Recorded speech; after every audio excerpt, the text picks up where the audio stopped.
Boom. Sorry, I enjoy my shit and shower a little bit too much. Yes, I found my red glove again. Thank God.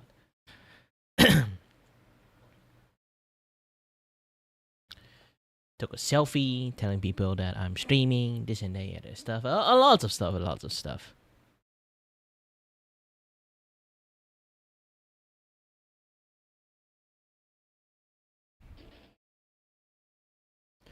There's a lots of things I still have to do. And I'm actually quite hot today. Alright, let's have this thing on.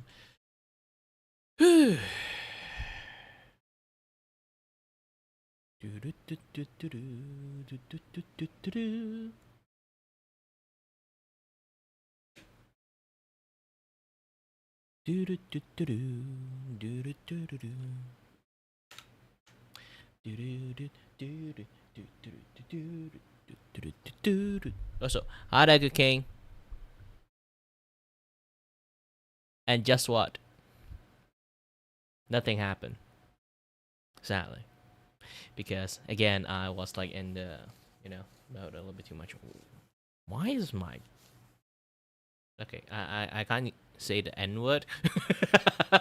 But suddenly it becomes super itchy. Not that N-word, different N-word. Body part N-word, okay? I guess it's this close. Maybe I should switch.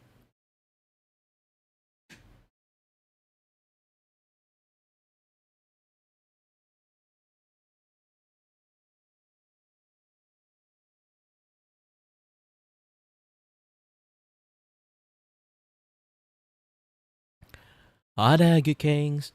I still got lots of things I have to do today. Yeah. But I'm gonna enjoy my time a little bit more than usual. Due to many reasons, obviously. One of the many reasons is that I've been neglecting like a lot of things, like systematic stuff in my streamer.bot for a very long time. I need to fix quite a lot of stuff.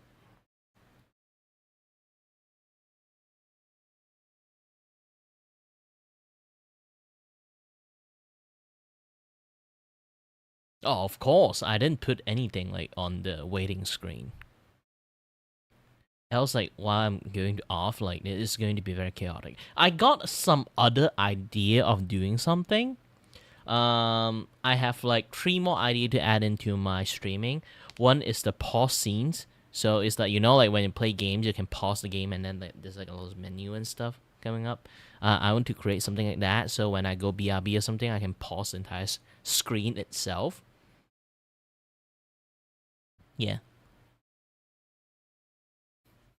Do something like that, and there's a lot of things in sequence I have to do. That one is going to be slightly complicated, but I would do something more. Okay.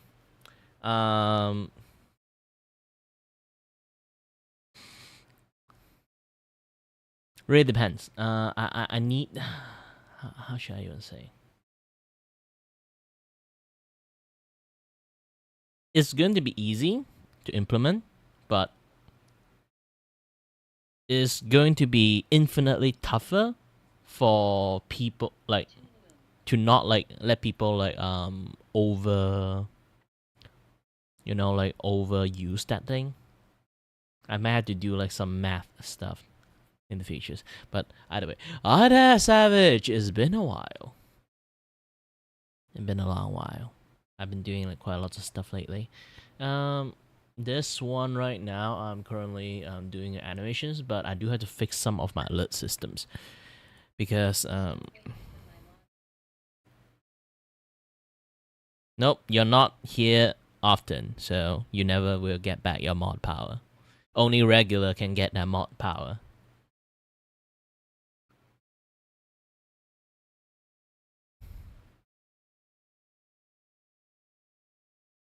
So as you guys didn't know, when it comes to like my VGen kind of like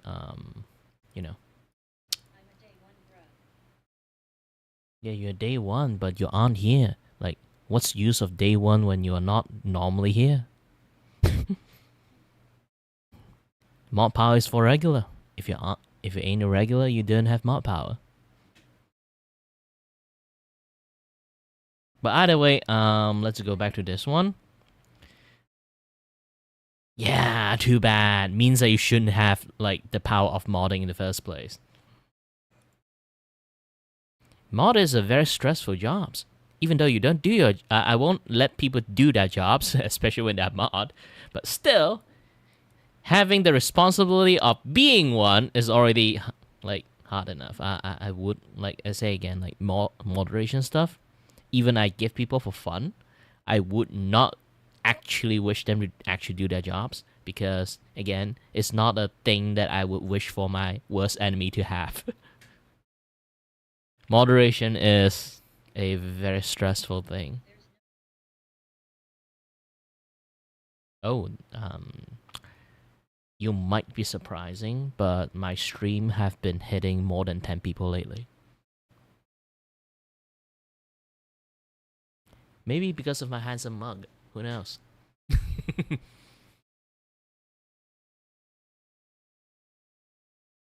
Oh yeah, music.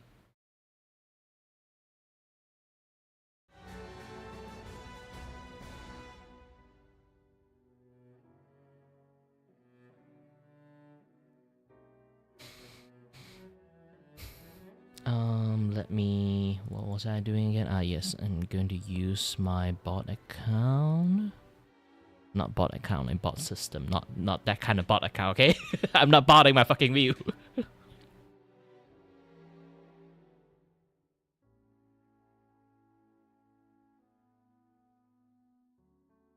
Imagine you just bought like 10 fucking view for no reasons. Like what kind of like bot like service offer? Like I offer you 10 viewer.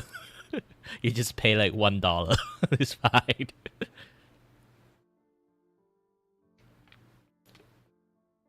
$1 for 10 viewer?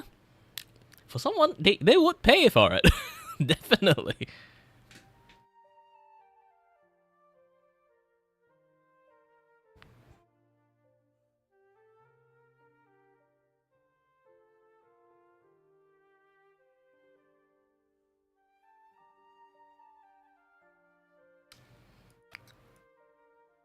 Alright.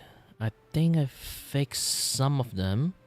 Like in the futures I will do a little bit more stuff, obviously.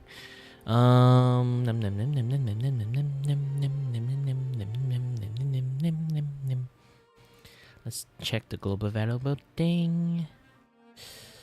Yeah, it's weird. Like this thing's supposed to be like 4 of 1.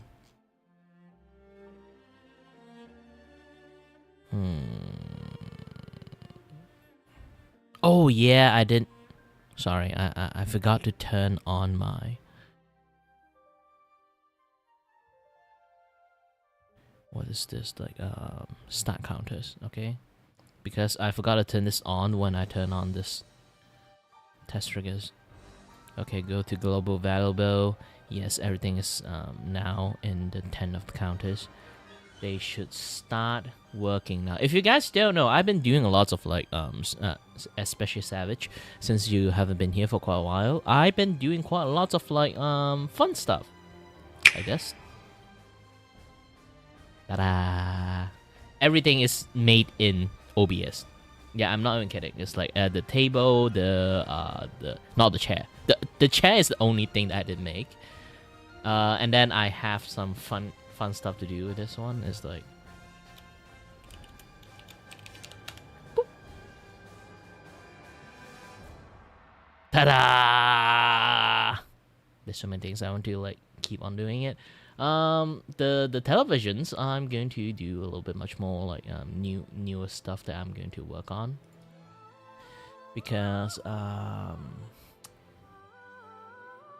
I found out the potential of this television can do. I should not hold the power of this televisions in this like fucking corner. Hold on a little bit. Okay, filters, 3D panel. Again, if you guys don't know, I have something like this, the 3D panel thingy. I can like move this thing. So I'm going to move you down and move. Keep the thickness. Move you here. Okay. The reason I do that is because with this I can.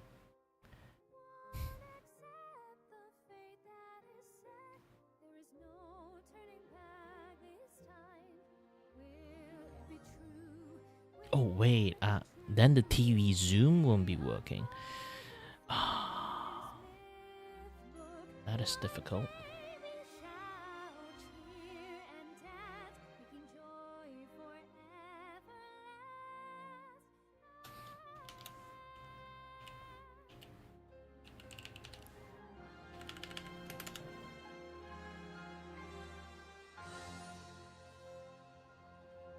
Yeah, if I do that, the TV zoom won't be working.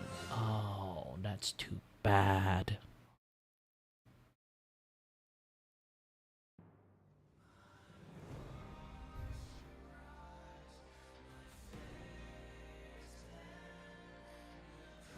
Why the corner radius is like in this like weird ass thing like going on? Oh, it keep reverting back. No, I know.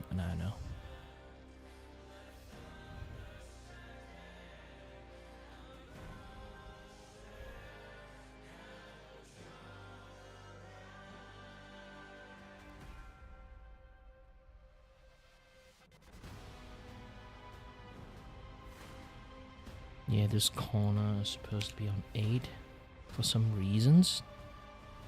The zoom is not working too perfectly sometimes. I do have to change a little bit of this and that. Yeah, that stuff. Let's go back. Blah, blah, blah, blah, blah. There's so many things I have to like work on.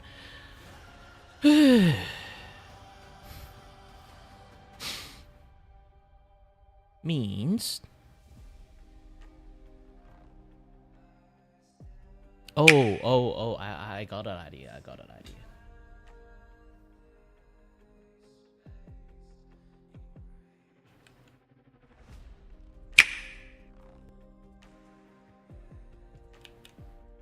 I can just do this. Oops, not that. Paste a duplicate. Yeah, that's what I intended. Okay, paste a duplicate. And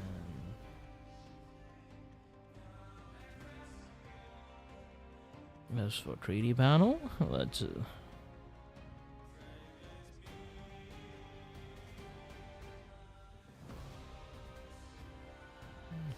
just readjust your vertical positions. Oh.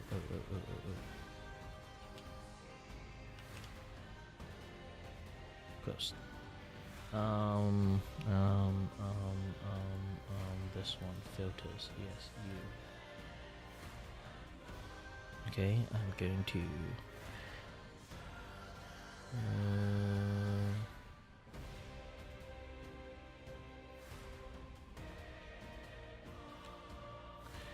Move the vertical positions to this level and then this level, and then lift you up.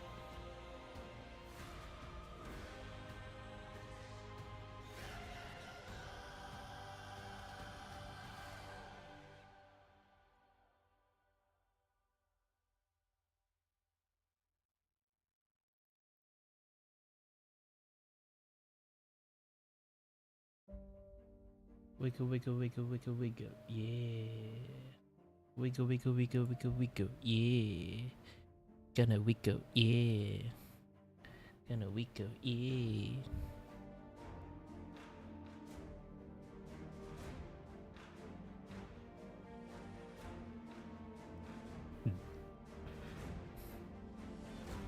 Get value. Yeah.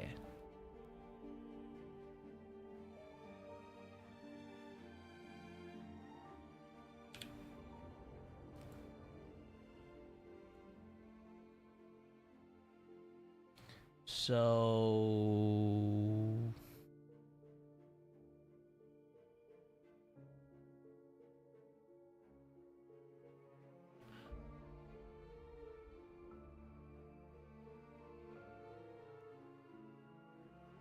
Let's try out the TV zoom, but let's scale it down a little bit more so we can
get value, and then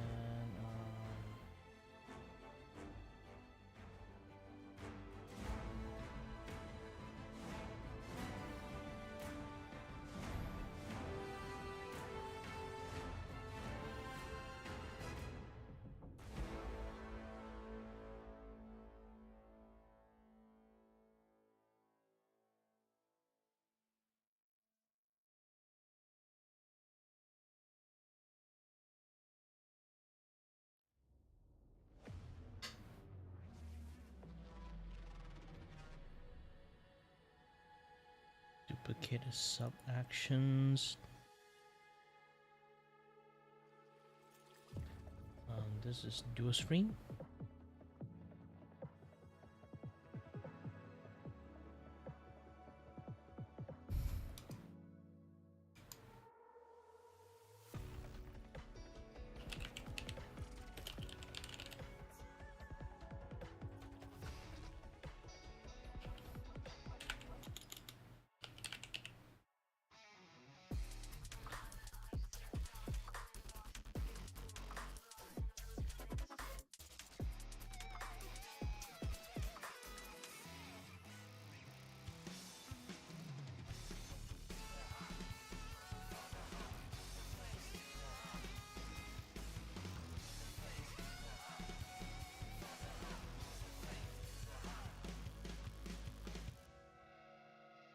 Yeah, I should have seen is like main channel dual stream format.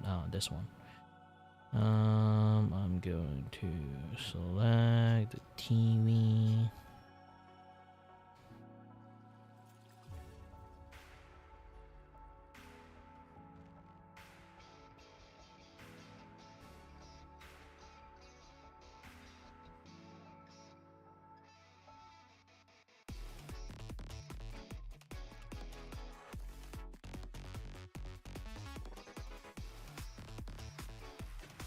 Okay, TV zoomed.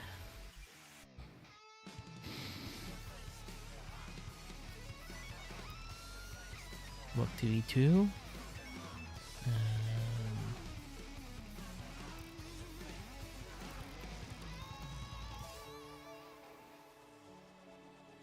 Zoom visible. Okay.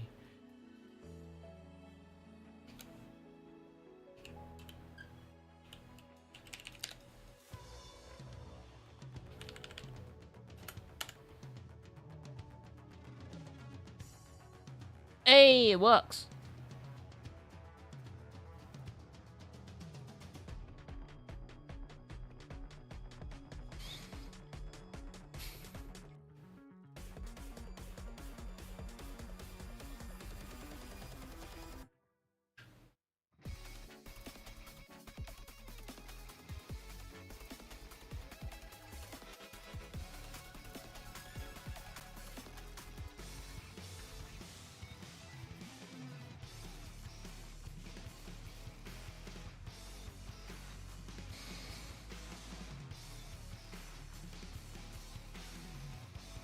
Do I need like the pop-up version of me? I don't need it, right?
Hey, it works.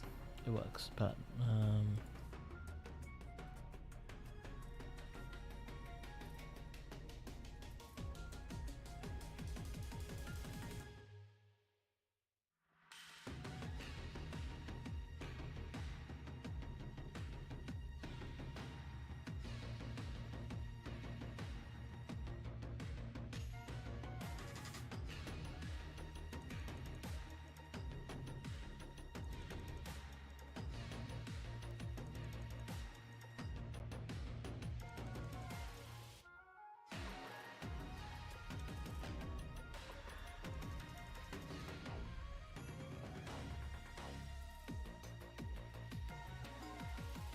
height transition, slide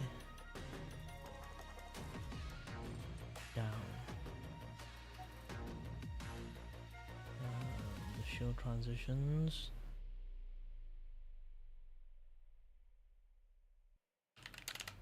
One, two, oh. High transitions. 1000. Okay. Let's do it again.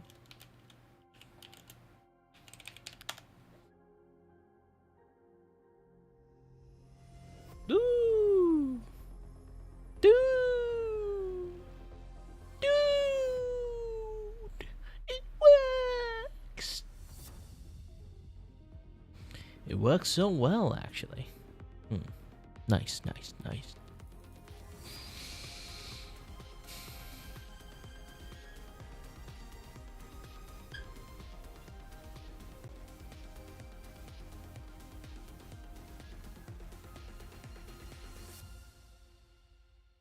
Wait a minute. Why this thing is not like... Oh, it's not simultaneously. Ooh, still something to work on.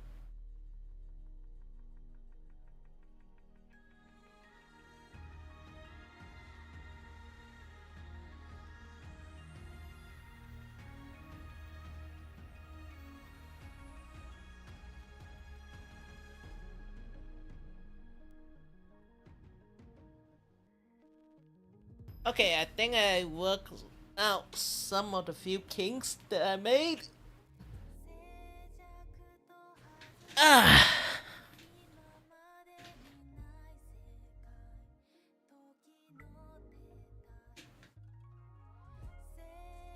Things should be doing great now.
Things have gotten so much worse for the crypto millionaire who sued me a few years ago, as he's now just...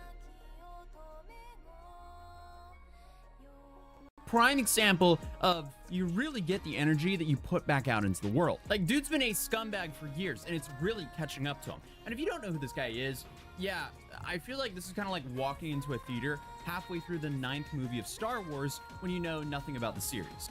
Things have gotten so much worse for the crypto millionaire who sued me a few years ago, as he's now just lost a $2.8 million defamation lawsuit. And it seems like he's the prime example of you really get the energy that you put back out into the world. Like, dude's been a scumbag for years, and it's really catching up to him. And if you don't know who this guy is, yeah, I feel like this is kind of like walking into a theater halfway through the 9th movie of Star Wars when you know nothing about the series. Because it's safe to say, a lot's happened. Do I have your attention now?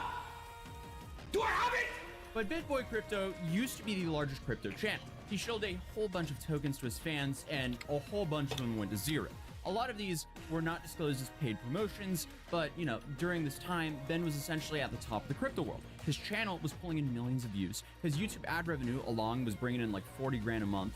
But also, on top of everything, the income of his paid promotions was leaked. And then we found out that he was charging $40,000 for a YouTube feature, $20,000 for a single tweet, and $10,000 to mention something in a Telegram group. And not too long after that, I ended up calling him a scumbag publicly, showing a bunch of projects that completely failed after he promoted them, saying there's no way they could go down or go to zero. So he decided to sue me. So I just got some stuff for you. Oh, what is it? I don't know. It's just a box. I don't need it. Well, you can serve early. What are you doing? So yeah, I have officially been sued. I then raised a whole bunch of money from you guys in the crypto community to fight him in court. It's actually so insane, but we raised over 200 grand in something like 24 hours. So he then dropped the lawsuit because I guess he realized this wasn't going to financially damage me as much as he thought so. So I then refunded everyone who donated because there is no longer a lawsuit to pay for, and I barely had any cost from this. So I refunded everyone because you guys bailed me out. Thank you guys so much for helping me call out scammers. You know, apes strong together, or whatever they say. Because there was a second there where I thought me making this video on him was gonna cost me some years of income. But from there, he promoted project after project, Distex, Hex, SafeMoon, his own Ben token, and then a large portion of them either, you know, imploded or got tagged as scams somewhere down the line. But in August of 2023, his own company removed him from the BitBoy brand entirely. Hit Network cited substance abuse, erratic behavior, and money problems coming from Ben. And days after that, he live streamed himself pulling up to his former colleague's house, demanding his Lamborghini back, and then gets arrested on camera while thousands of people watch live. And then we also found out that he was with his mistress, who just like a week or two before this incident, he made an entire apology video together or whatever they say. Because there was a second there where I thought me making this video on him was going to cost me some years of income. But from there, he promoted project after project, Distex, Hex, SafeMoon, his own Ben token, and then a large portion of them either, you know, imploded or got tagged as scams somewhere down the line. But in August of 2023, his own company removed him from the BitBoy brand entirely. Hit Network cited substance abuse, erratic behavior, and money problems coming from Ben. And days after that, he live streamed himself pulling up to his former colleague's house, demanding his Lamborghini back, and then gets arrested on camera while thousands of people watch live. And then we also found out that he was with his mistress, who just like a week or two before this incident, he made an entire apology video with his now ex-wife sitting beside him going, "I'm sorry for cheating, I'm never gonna cheat again." Yeah, it was really bad. This is like hands down one of the craziest live streams that have ever gone down on youtube.com. And then on top of that, apparently the Lambo might have never been his to begin with. This is where Carlos lives, guys. I am live streaming from Carlos's house. Carlos has my Lamborghini right here in his garage. I'm gonna be live streaming, and I'm gonna be telling the entire story of Carlos Diaz, who Carlos Diaz is. I'm gonna be talking about all the people he's affiliated with. I'm gonna be talking about how he got into my building. I'm gonna talk about all of it. I'm not scared of you, Carlos! Sorry, I reached too fast, I'm sorry. Sorry. Okay. Put your phone down. Okay. Put the phone down. Okay. I'll put the phone down. Okay. Put the phone. All right. Okay. All right. Okay. Put the phone down. Put the fanny pack down. Okay. What's going on? What's going on? This man inside of this house. Actually, Up you can- into Absolutely. Just the weapons. I'm sorry. I have smithereens. Okay. Yep. No weapons. But in 2024, regulators at the CFTC opened a formal investigation into 15 projects that he promoted over the years. And last year, as I covered in my last video, he had a full legal and mental breakdown. He fired his attorneys and decided to handle his own court cases, which led to him sending threatening messages to a sitting judge in Georgia. He gets picked up in Florida on a warrant tied to those messages, spends 106 days in jail, and then gets arrested a second time back in Georgia on charges involving harassing phone calls. So I mean, this is just a brutal look, but this is the situation as it stands right now. Ben Armstrong has completely disappeared from the internet. His last live stream on his BitBoy X channel was on December 19th, and after that, every single platform just went dark.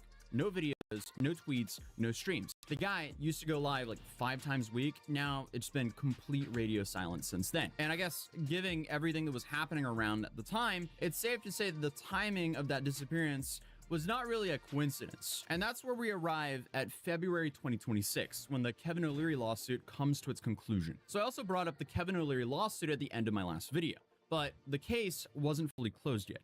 Now, it is. So I'll just walk through the whole thing from the top. In March of 2025, Ben spent roughly a week on Twitter going after Kevin O'Leary, you know, the guy from Shark Tank, and accusing him of essentially ending someone's life. And the basis of all this was, I guess, a boating accident that happened back in 2019, where O'Leary, his wife, and some others were on a boat that collided with another one in the dark, and 2 people aboard the other vessel ended up passing away. And what the legal record says happened is that Kevin O'Leary was a passenger. He wasn't anywhere near the controls, and he was also never investigated nor charged. His wife Linda was the one who was charged with careless operation of a vessel, but after a full 13-day trial, she was acquitted, as the court found that the other boat had been running with no lights on. However, none of that mattered to Ben, as he just made post after post claiming that O'Leary had paid millions of dollars to keep the whole thing quiet. And when that wasn't enough, he took it further and posted O'Leary's personal cell phone number publicly, telling his followers to call Kevin O'Leary because he was someone who's involved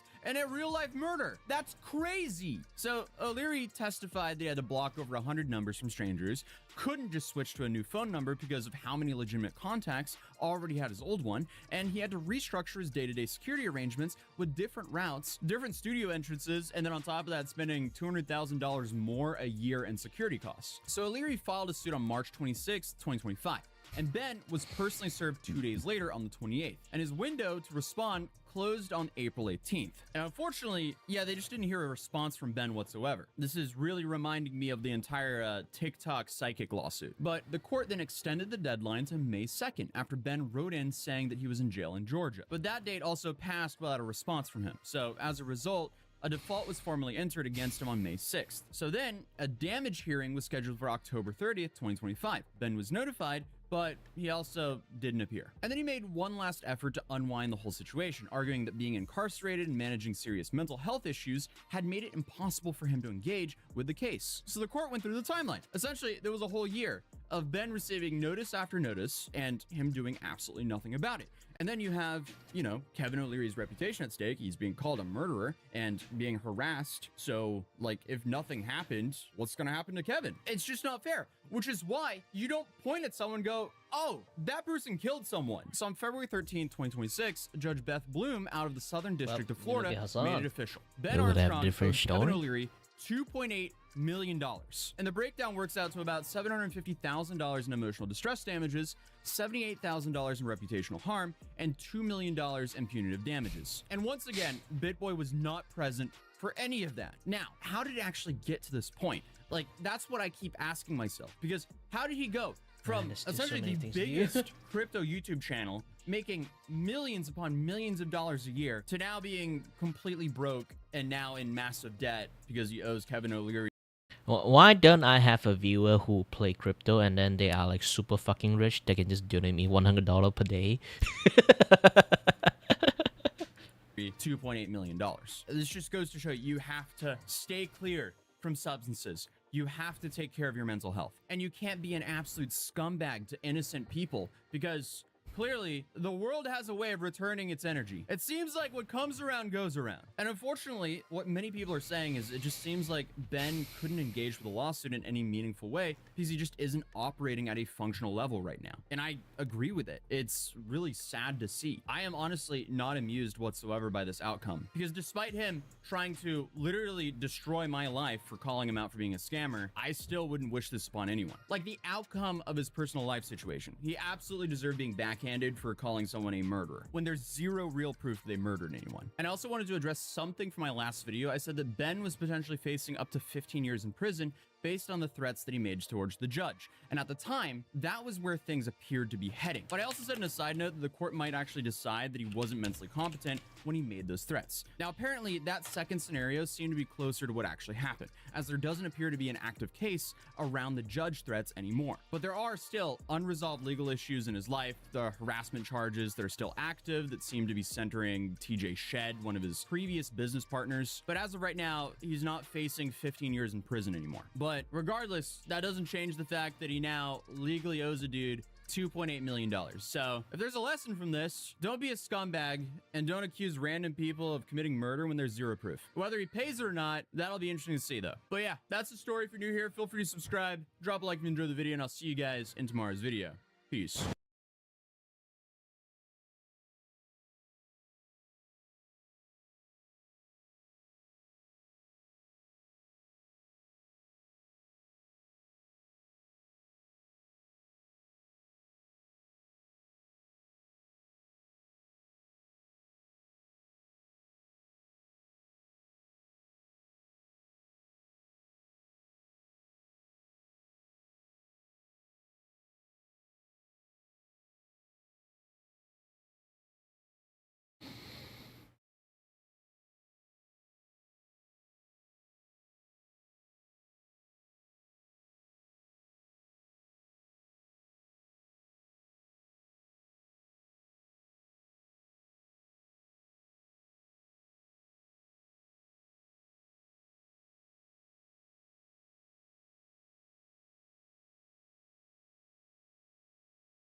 Hold on a little bit. I'm figuring out how to do my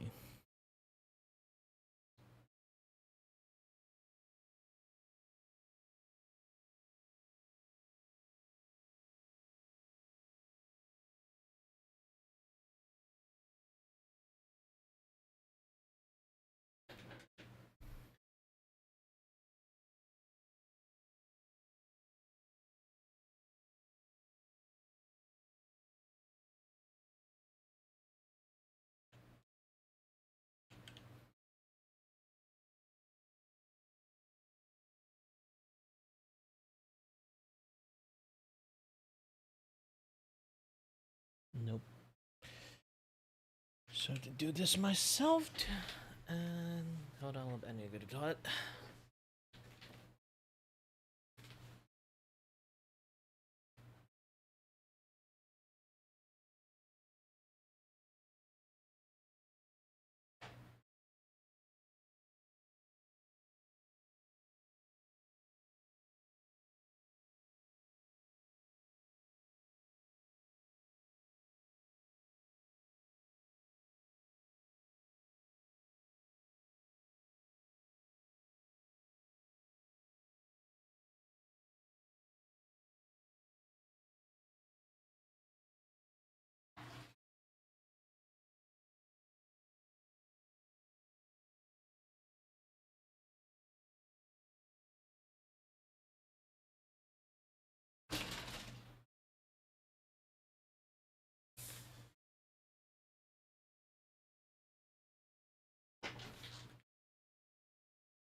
Wait, what the heck?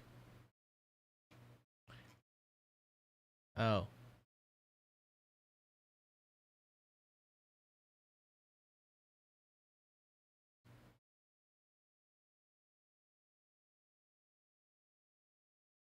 Figures. Continue to do my work, and also.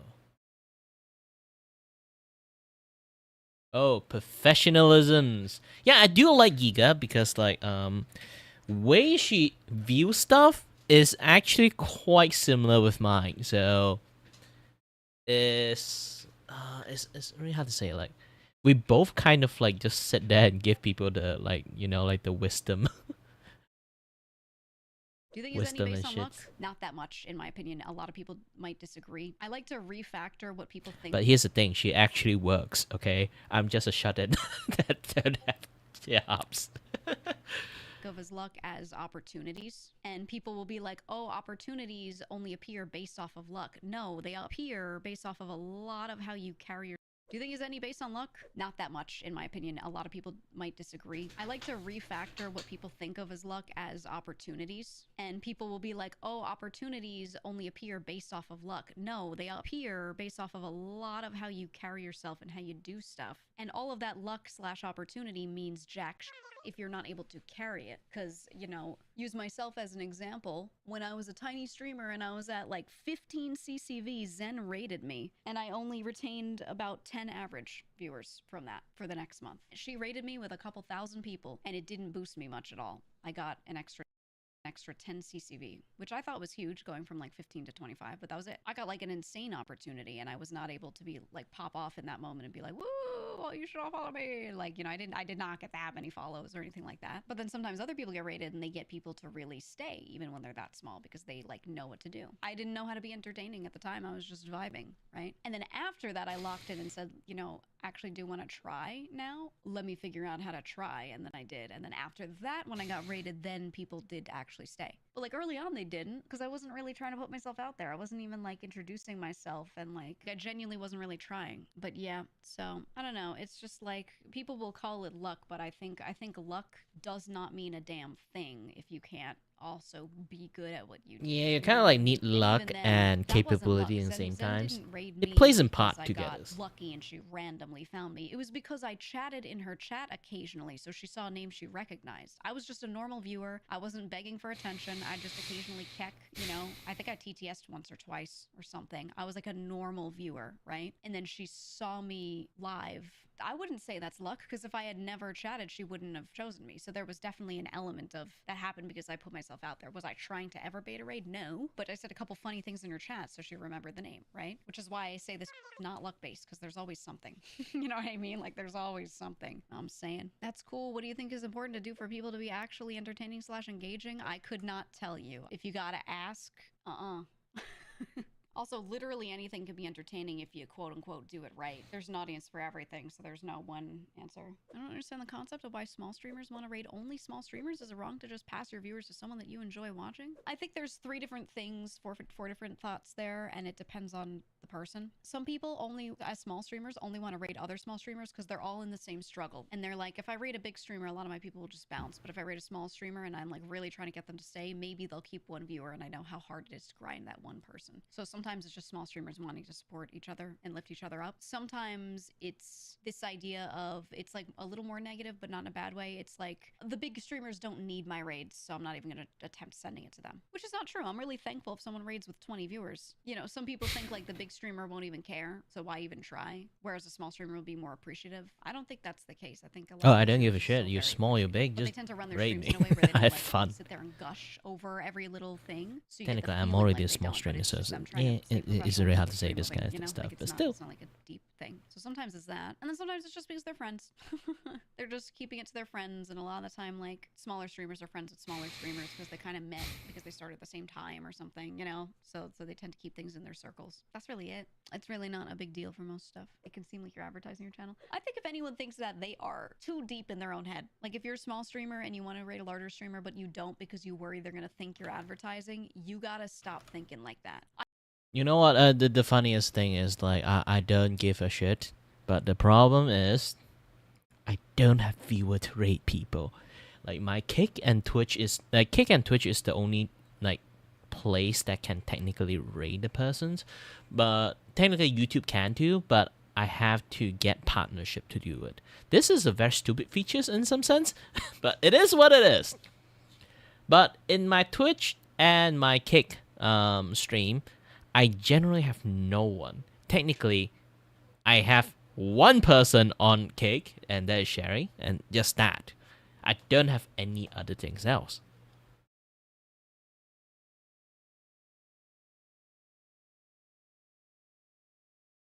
So even people like, even I have friends that constantly rate me. I would unable to rate them. Even sometimes I just like got so used to it that I have zero viewer. Sometimes when I actually do have viewer and I need to move, I totally forgot rate is a thing. Anyone on YouTube that don't know what rating is basically, it's like when you stream you have a lot of like audience, right? But when you want to end the stream, there's so many audience there, you can guide the audience to any streamer that you like. So you can broaden the viewership from yours to some other people's. In some way, it's help to boost people, or nice gestures, or just like for shits and giggle, just that. Yeah, I often like forgot like that thing is a features. So in some sense, I have a very bad, like super, like not just normal bad, it's like super bad like streaming etiquette that I literally don't care about my viewer. But sometimes I totally forgot that a lot of people care about their viewer. Okay.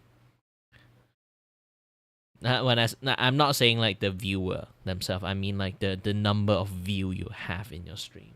Okay, I've been streaming for like 11 years at this point. I don't give a shit. And yeah, it is what it is, I guess. And then there's a lot of things you can like kind of think about it, do a lot about it, but yeah.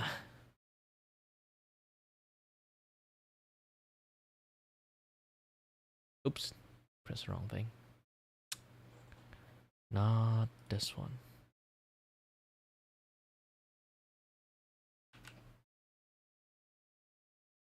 Let's continue it.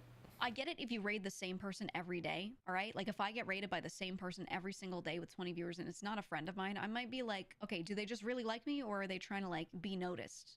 I might think that a little, but I'm also not going to tell them to stop ever. I will always give the benefit of the doubt and be like, I think they just like the streams. Like, even if that negative thought pops up in my head, I just go, I'm not going to stick to that being the thing. I'm going to always assume the nicer. Personally, I don't give a shit. Really like the It's not I don't give a shit about the person who think rated most me. people I will don't always be care. They grateful don't for a think person who someone's rated me. I mean, do like, anything weird, so. I wouldn't think I deeply don't about I who won't you think do or much. Don't stream or raid A raid is a whatever. raid. It doesn't matter. You just do what Everyone you just like having fun on their own Joel way. famously gets neurotic about his numbers. Joel's always like crying and throwing And up. Sherry, I'm You know where it streaming, comes from? so Because he was one of stop the first spamming. VTubers. He had to go through it. Okay. He was Again, one of the I first don't VTubers do ever. I DM mean, that like, well. legit, like 2017. He was one of the If first you really want to actual share streamers stuff, that you Avatar. have to And share he was it doing this in before open. everybody else, and he gained a following. And then other people started VTubing, and they started blowing past him. And he was on the grind. to get Especially in to streaming, 200 I don't average touch my for phone so long. or He was any doing, other like really well, actual and then social other people media started stuff just unless climbing it's past, business and he related. was like, what am I doing wrong? only It wasn't about put the number, my it was about DM seeing for all these business other related people stuff. grow and being like, am I fucking up? I don't see it, though. I Almost. don't know what I'm doing. Unless I think there's some straight up, like it was special just because he was the situations, dude but and it was just generally, harder to grow as a dude at the time. Realistically, don't there do were, a lot of like, private no chat. successful male VTubers besides like him and Shoto, and both of them had a hard time growing early. But before that became really apparent, both of them, really anyone who's like a male VTuber at the time, had to go through that like, what am I doing wrong kind of thing, which weighs on you mentally because you see all these girls like doing really well and putting in sometimes less effort than you, or maybe the same, and that's very, very hard. So it just, I don't know, it just kind of set a lot of them up to feel a little weird about it because you can't tell if it's circumstantial, situational, or if like people hate you. You know what I mean? You're like, do people just not like me, right? Like it's hard to piece that out. Better Someone like can survey everyone, that was and figure out stuff what the like truth that. is there. So it's tough. That's why a lot of the dudes in the space got really jaded for a while and were like, all negative about it. I feel like there's male VTuber debuff thing. Okay, I'm gonna be so real with you. The male VTuber debuff or buff or whatever you want to call it. You know what it is? They can't hit their audience. That's all. There have been ones from corpos that absolutely hit their audience. There was famously one corpo that had debuted a bunch. You of just have to videos learn and how to everyone's play like, ball. This is gonna That's flop. all And it I actually can did say. so well. It was crazy, like insane performance, millions of followers on Twitter, stuff like this, right? Doing great. And it was because they just hit the right audience. They advertised the right way. They kind of co-advertised to like the Genshin crowd as well, which is famously filled with a lot of girls that like art and like to draw characters and like male characters and blah blah blah, right? Like they found the audience and they marketed to them. And then over time, that audience kind of became like jaded with a lot of that stuff and kind of like petered out and moved on to new things, and they're still either into gacha or they're into like K-pop. If another group came out, or another set of people, or an individual or whatever came out and sat here and marketed to those people and managed to do so successfully, they would be very successful. The problem is they all focus on the existing VTuber fan base, which is usually not by and large the one that wants to watch them. It's like the wrong demographic, because if you're like an indie VTuber, most of those people are ones that want to watch female VTubers on average, not always. And then they're like, how do I grow? And I'm like, you gotta look elsewhere, man. The problem is you keep looking in like a small I'm still pond, working on stuff. You gotta go look into another pond. Doesn't mean you can't dip into both, but like it's legitimately like entry-level marketing.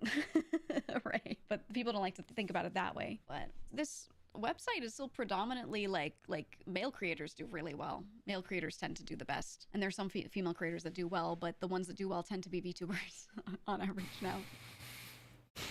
Yeah, that's the thing. Like when it comes to VTuber, dude is always not really the worst one. You can what we call quote unquote play ball with the VTuber communities. There are a few very famous like VTubers.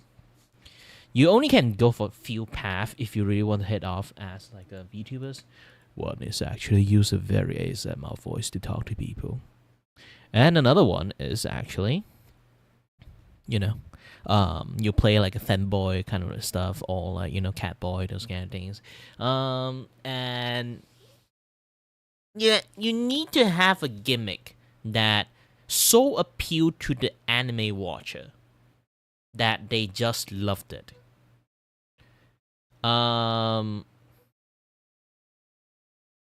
In Japan, they have like a very special like drag queen cultures. So it's like if you want to go like those kind of like very like drag queen style cultures and things, you kind of like they're more like acceptable on those kind of stuff. If you want to do those things, you can actually, but you have to do like the not like the like the LGBT like level stuff. It's more like if there's a VTuber called Ulala, you can go to find that person. It's a dude, but like those kind of what you kind of like see in the television show, like super exaggerated gay persons. But also at the same time, it's like going on a drag queen show.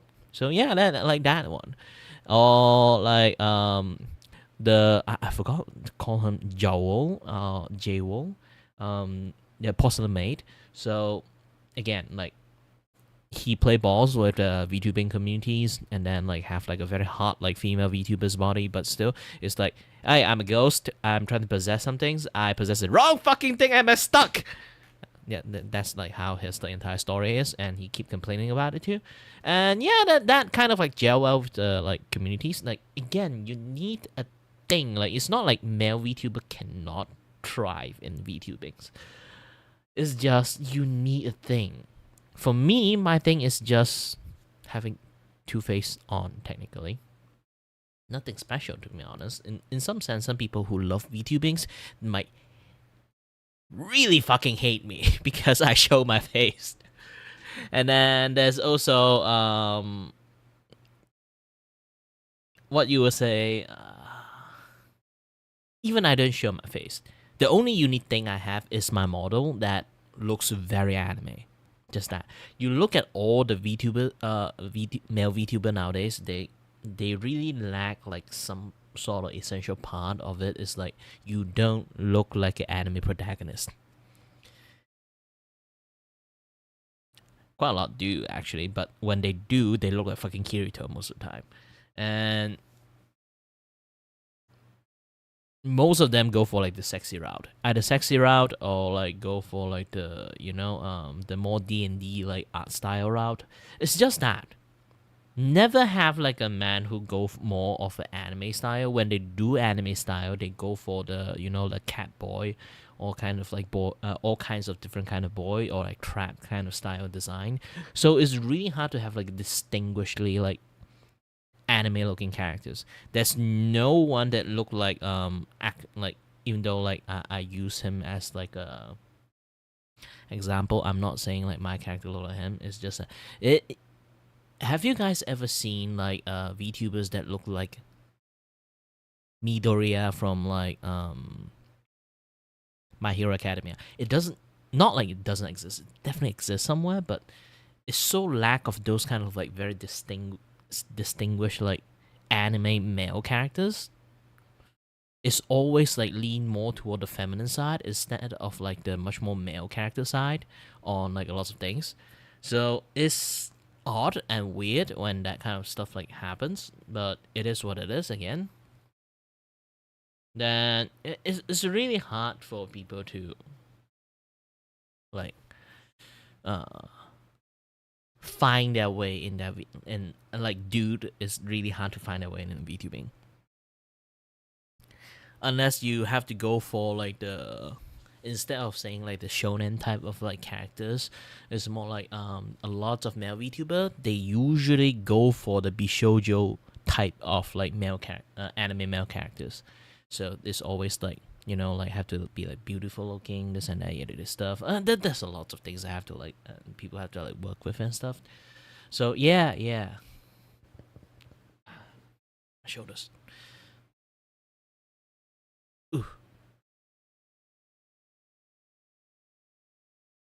But again, let me work on my things.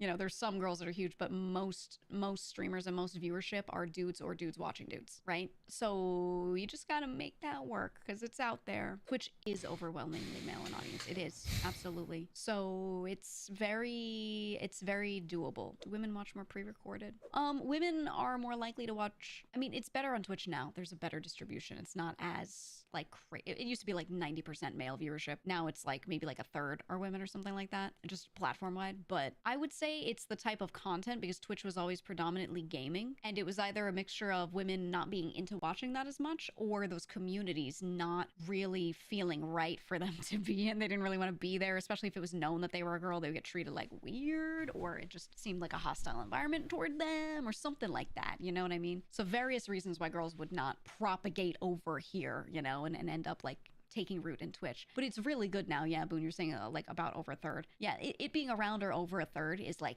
huge now on a platform that used to be mostly gaming. Like it's really a lot more girls in this always out themselves, but I know a lot of you are girls. Like, because after a review making VTuber model for the final. Well, good luck for you. There's lots of things to look for it. And also hi the American.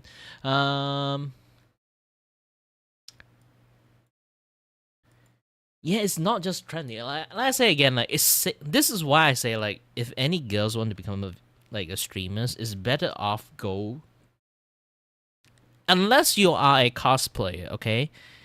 Then it comes into the territory already, so you can't show a face. But generally, I think like best possibility for girls who want to become a streamer or content creators, don't show your face. If you are like around, even just like around 4-5, okay, 4-5 out of 10, they were still fucking stalkers, okay? Even I get stalkers sometimes. And I'm not like a 10-10 looking guy. I'm not like a 5 looking guy. I'm just a dude, okay? Even I can get like very obsessive people. Again, this is when it comes to streaming, it will always comes into the territory, but I'm a dude. So there's not much loss from me. But if a girls get a stalkers, that get like way more difficult situations going to happen for them. More dangerous situations. Okay? So it's best for like girls just be a VTubers. Sometimes they may like I do complain a lot. There's a lot of like normies and like people who literally hate anime that become a VTubers. Yes, there is issues like that. And for me, what I say, if they show their face or don't show their face, and if that is the particular reasons, if they show their face or don't show their face, the result is the same. If a person who is literally if you want to become content creator, your job is to do content creations. You don't add politics, you don't add hate speech stuff, you don't like add a lot of things. You can complain a little bit of this and that time to time, but you can't just make it your entire whole shtick's personality. Nobody come in to watch someone keep complaining day to night and just curse the fucking world.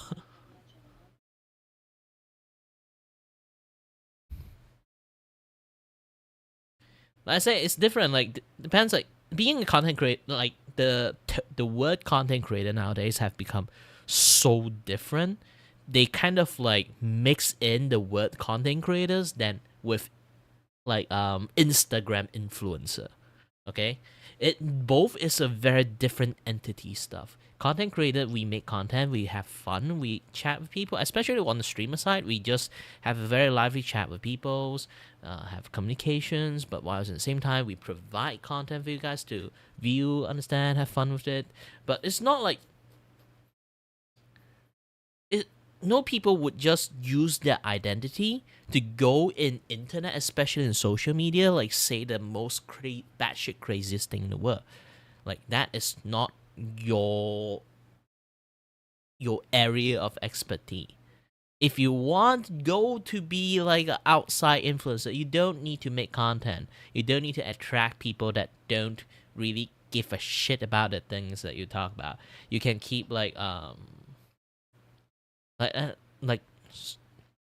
culture contaminations is really bad thing, but also at the same times I do say like no matter how much I hate those people that they don't like anime like literally racist against like Japanese, but they want to become a VTubers, and then while they are in their like it's really hard to say. It's more like a very hypocritical speech.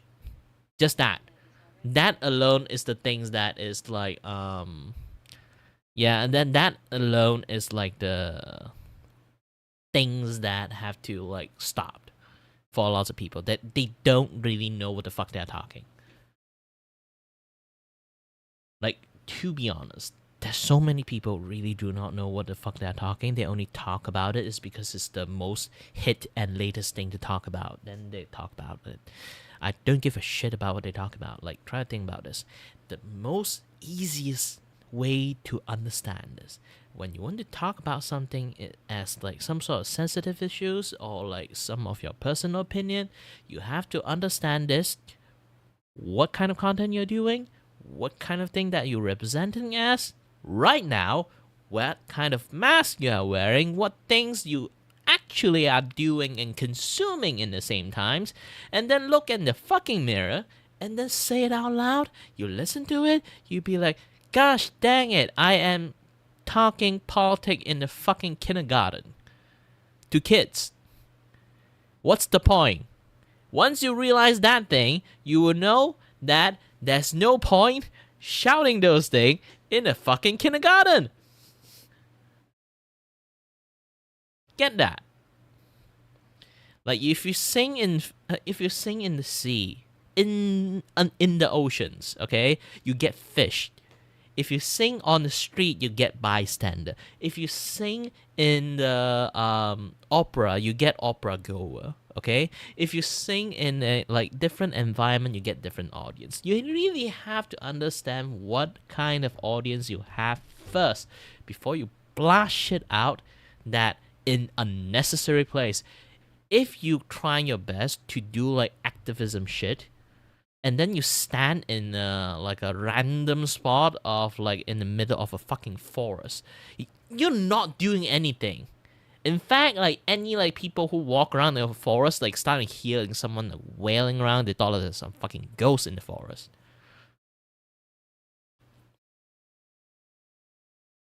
That's the thing. And then some people will say, I do environment stuff. I go to forest and yell about like the eco-friendly stuff. Then yeah, but you are also in there in the same time. You complain the fuck out that you fucking hate the mosquito and all the animals that shit on you. Then don't go to the fucking forest.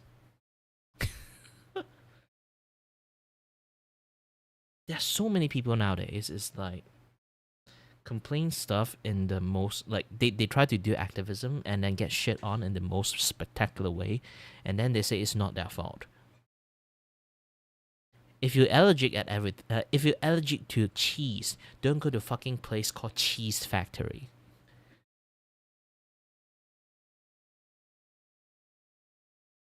It's simple, okay? If you have peanut allergy, you don't fucking eat peanut butters and then argue, like complain about it.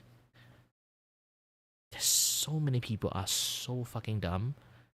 I do not want to have any time or days or spend any of my energy to argue with idiot.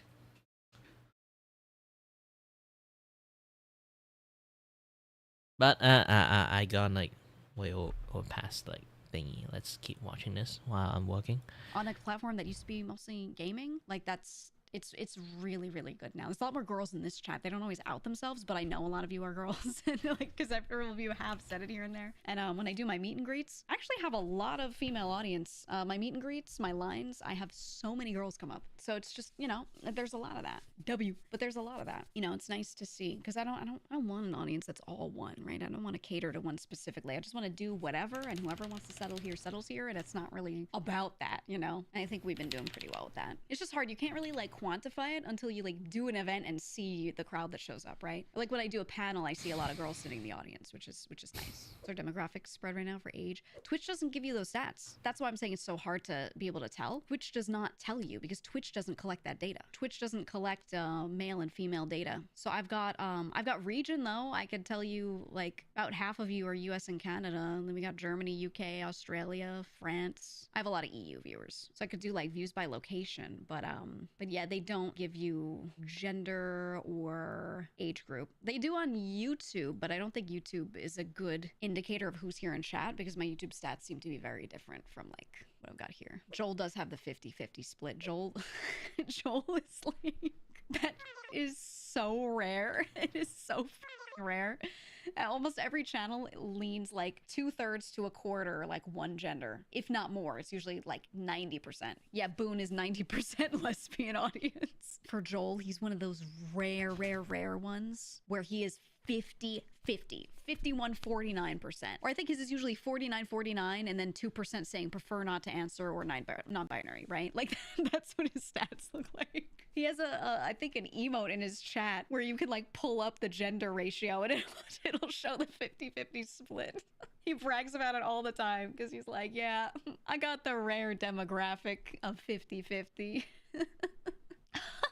said, I'm really glad this isn't a community that scares the hoes. Very welcome.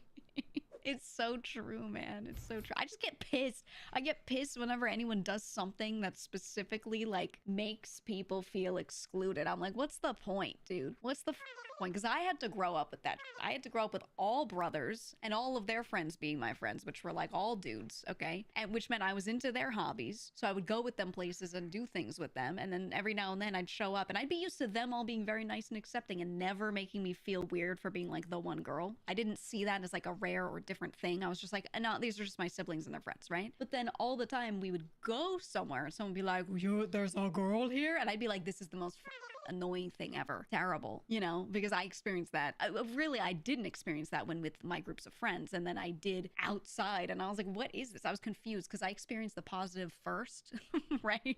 Like, I do find this like really fucking funny. Is like girls try not to get into like voice chat. That's the best thing you can I can say is because like I've seen so many shit. It's just that they just like just a single girl voice is like imagine like the team always like maybe have like one or two dude in there, especially when they're kid. For some reason like they never heard a girls before in their entire fucking life. I was like, where do you fucking live? Like you never experienced to meet another girl. I feel like our newer generation is fuck. But and then I realized that oh shit, even my generation like that sometimes. And then I'll be like, oh, I guess just boys being boys. But still, not a very good contact with you, okay?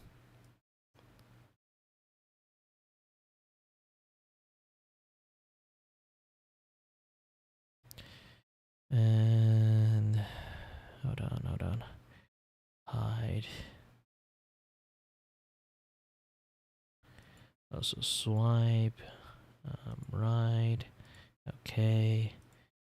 This one I need to see 500, 300. Okay, 500.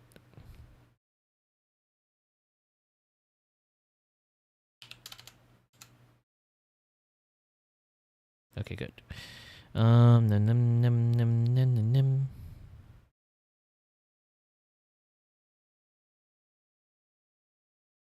And then let's go back to this one. I'm going to duplicate this group. I'm going to switch the name and colors a little bit different.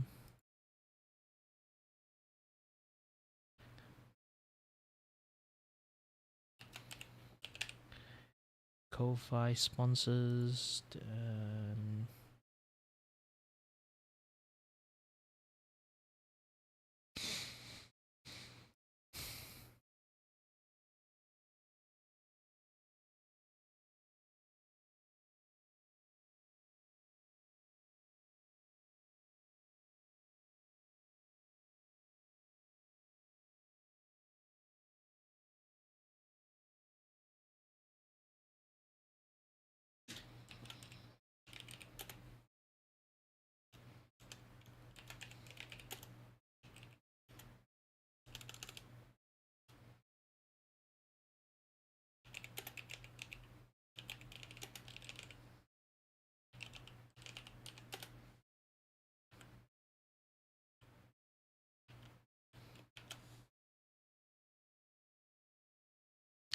And then let me play Like, this I wasn't again. excluded first. I was included first with my brothers and with all their friends. So for me, it was like normal to be included. And then as I got older, I started going outside doing more stuff with them, right? I would experience like we'd go play like card games or something, like a trading card game, and I'd be the only girl there, and which I didn't think was weird. I was just like, it's whoever likes the hobby. I didn't think about this stuff, right? And then someone would be like, "Oh, girl," and I'd be like, "What?" And all of my friends would be like, "What?" And my brothers would be like, "What?" Right? And everyone would be like, "Huh?" And it pissed me off, you know? Like I was just like, this is stupid. But it didn't piss me off like I'm like, oh, I want to punch that guy. It pissed me off like, what's the point?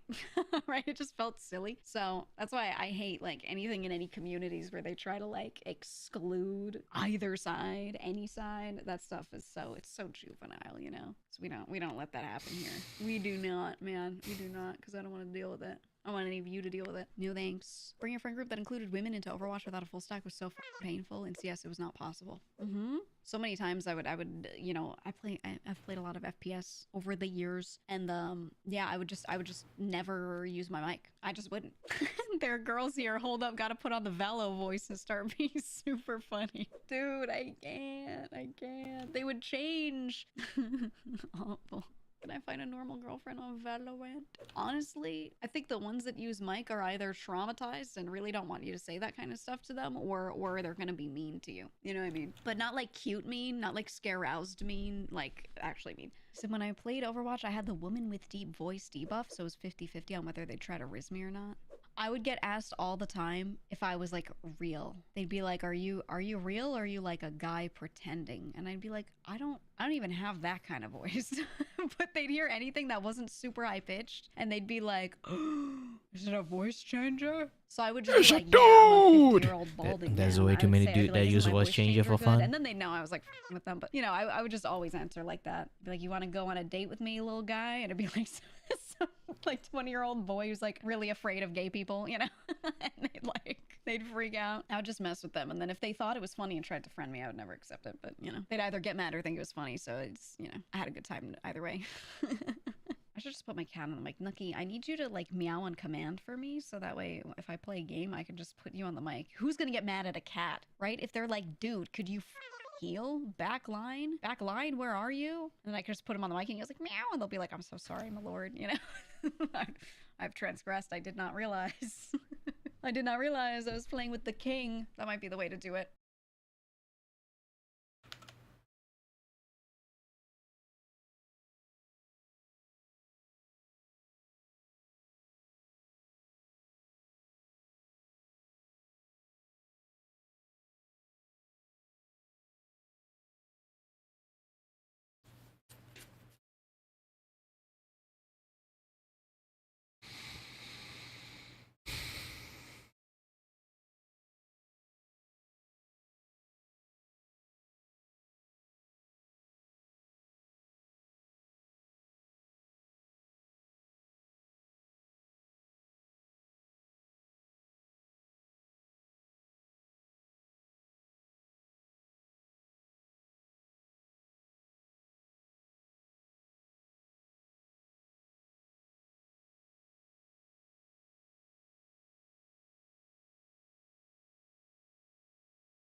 Okay, I finished making one. I didn't need to make like multiple of them. Making multiple of them will be really difficult.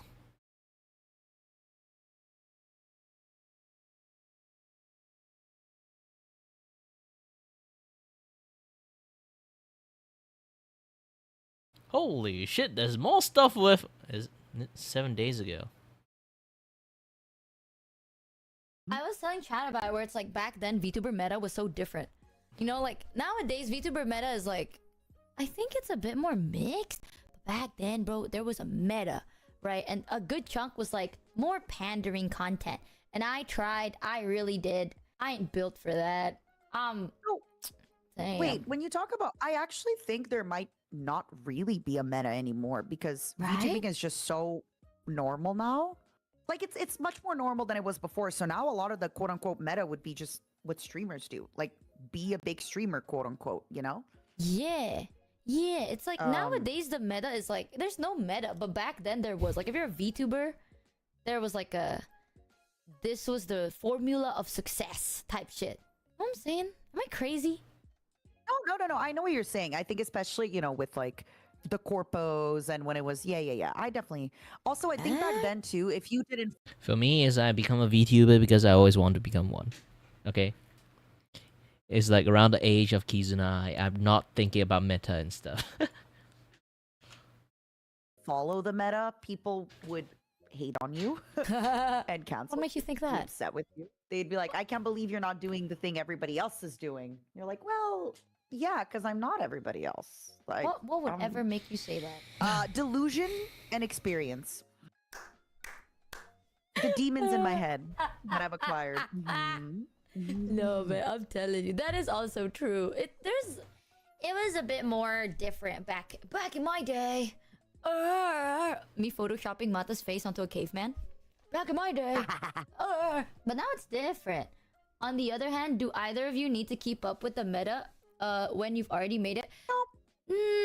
I feel like now there's no meta. If you want to quote unquote No. keep up, right? It's probably just like watch the things that are popular, sing the things that are popular, or play Yeah. games that are popular. But aside from Yeah. that, it's like not. It's really not like that. Yeah. I don't think there I is think, a meta now. I agree. That's yeah. I think right now VTubers, the meta quote unquote, is just to be doing what the big streamers do. I want to ask you, since we're reminiscing, Hmm. do you miss it? The past? The cousin schools. Hey! Same. Like, to be clear, I'm very grateful for the lessons. Just like my last employer, I'm very grateful. I'm glad I put in the work. I'm glad I did the stuff. But I am so happy with like be out to have learned the lessons I've learned and to be like, I'm over. Like, I liked middle school. It was good. I'm glad I'm out of middle school. You know, like, elementary was Yeah. fun. I don't need to go back to elementary school. Honestly, I will say I kind of miss. Okay. Oh, chat. Are you ready for a 10 out of 10 conversation? Like full I'm ready. transparency, right? I'm ready. One of the things I low-key miss is knowing that the people that like okay, I'll say this. This sounds a little bit bad, but it's my truth. Knowing that your peers, colleagues, or friends signed the same NDA, I kind of miss that low-key, because then you know that it's like, oh, okay, they low-key, like there's a level of security behind that. Aside from that, though, miss what, girl? I'm not saying miss what as in like, I oh, agree. that's nothing. I literally experienced what? What did I get? The Nothing. shit that I don't build myself. What the fuck did I get? So what? It's kind of You hard built to say I everything miss it, bro. The thing about the NDA, I used to also feel that way. I think the NDA also scared us a lot because I've talked about this on stream before where like, let's just pretend, right? Like, let's use Numi as an example. This is perfect. Let's say me in my old form, my befriend Numi, and I want to be like, oh my God, look at look at this song I'm working on. Look at this outfit I'm working on. If then Numi, because she's on stream, she'll be like, oh my God, yeah, so Matara is also covering this song. Technically, that would be me having broken my NDA, telling Numi, her telling everybody, I could get fired for that. Because I'm like telling a friend that I'm doing a cover of this song or stuff like that. So I do not miss that. I did feel very safe and like quote unquote the fact that we all signed the same NDA. But that being said, I don't think it means anything anymore. Yeah. And I'd much rather be careful and be like, watch what you tell people. No, like, And just know yeah. that like, everybody tells everybody everything, right? Yeah, that's. I kind of learned that from that, so I'm kind of happy. It was nice in the start. That was kind of what I missed. But it's like, I know that these people are, like, we have, like we have to abide to the same rules, so it's not like a complete like free for all. That I kind of miss a little bit. But See, this was very different. I feel like in my cousin's Oh. school, it was kind of a free, like, there were rules, but a lot of people would like break them and then ask for forgiveness instead of permission. Or like, there was a really weird thing where people would like, like for example, let's say rules wise, you're not supposed to do something on a thumbnail. Let's say like on a thumbnail, you're not supposed to cover up the name of the game or something, right? And your hair covers it a little bit. If I see that because I'm making the same thumbnail, what I would do, and you know me, that's always, I message you and I'm like, hey girl, I'm doing my thumbnail for this game. I notice your hair is covering the thing. Change your thumbnail, right? Like you're not supposed to do that. Then sometimes what people would do is they would go to the managers and be like, oh my God, that's so weird. But like, I thought we weren't supposed to do that. Why is that person doing that? So weird. Anyway. And then eventually, right, you're like getting caught a few times. And like, it's really small things. Like, you're not breaking a big rule. It's a really small thing that you overlook, not because you're like malicious. It's just you missed it. But then eventually, maybe if you tack on a lot of these, you get into trouble, right? Maybe like. I So once I reminisce. found out that people did that, like I remember one time I was like, can you believe this person like lost this opportunity because they got like a few, like slaps on the wrist? And I remember I was telling somebody this and they went, oh yeah, I told the managers that. I was like, what? Wait, what? And then it kind of like woke me up and I was like, wait, instead of coming to me and being like, hey, you did this, don't do that. You go to the managers? After that, I was like, I'm keeping to myself. I'm not talking to anybody. I'm staying away from this shit. Dude, you made me remember that was the time I gaffed. Did you believe that, chat? There was a time in my life where I actually gaffed when people would be like, actually, that's a blah, blah, blah, blah, blah. And I was like, oh my God, I will change that ASAP. Sorry. Like I'm like on call, you know what I'm saying? Like anytime, I'll do it. I'll do whatever. Nowadays, bro, there's so many times where it's like, oh, I don't think you're supposed to do that. And I go, Oh, oopsie. Teehee. Ah, damn, that suck. Oh. Oh, wow. Ooh. Yep. Anyways, lol. I've changed. Dude, that was, I think, one thing that I really enjoyed. Like, not that I enjoy, like, breaking the rule or nothing, but it's like, it's nice knowing that now if I make a mistake, I get to tank my own consequences, right? So it's like, if people are like, actually, it's like, what are you gonna do? What are you gonna do? Fire me? From what? So I'm like, yeah, exactly. I'm just a little stupid. So now what? So now I've kind of reached the point of like, I've talked to Chat about this. I think after the first month of joining our last company, I genuinely stopped giving a shit. Like, not in a bad way. It's like, I am at a level of just like peace. Like, I enjoy doing what I'm doing. I'm happy doing what I'm doing. I don't really want to like stress about it anymore, and I don't want to think about like, if I did this, what would people think? What would, you know, I'm just like, I want to do it, I'll do it. Like, if you really want to do it, do it. If you don't want to do it, then don't do it. It don't matter if other people do it. If you don't want to do it, don't do it. Right? It's like completely up to you. So I've like gotten so at peace now that genuinely not a lot of things would like put me on my tippy toes no more. I'm just chilling. I'm just like, interesting, huh? And another thing too is like, you can actually do that now, right? Like our last company, yes, of course, if you get in trouble, it looks bad on them as well, a little bit, but it's a lot more independent. I feel like in the cousin schools, if something bad happened to you, then like it kind of reflected a lot more on the company and you could get more in trouble, right? Like, so now I think one of the reasons you don't care as much is also because like the only person responsible is you now. You're not going to have other people being like, ooh, I can't believe you're like putting us in trouble. You're like, the only person I'm putting in trouble is me. Yeah, exactly. It's like so chill, you know? It's like, I think this is gonna sound so cheesy, but ever since I tasted how it feels like to be happy, bro, I don't think I want to go back, man. Like, I so happy. I've been so happy for so long that I'm like, I appreciate everything I learned. But if you told me it's like, oh, what if you go back? Nah, like I wouldn't. I'm happy that I met the people I met and I learned the things I learned. But I'm happy now. I can do whatever I want. I can chill. I can sometimes be like, oh, I want to do it. Why? Because it's funny, though. I don't care if people don't think it's funny. I will do it because I thought it was hilarious. And that's nice. Yeah. It's so much more chill. What are some of the highlights of, I know it's been a shit year, but what have been some of your highlights of like the last few months and stuff like that? Few months? Yeah, or like even a little bit more. What have been some stuff that you're like, wow, this is so happy. I'm so happy right now. What are yours? Okay. A big one for me is I just want to like give it a proper thought.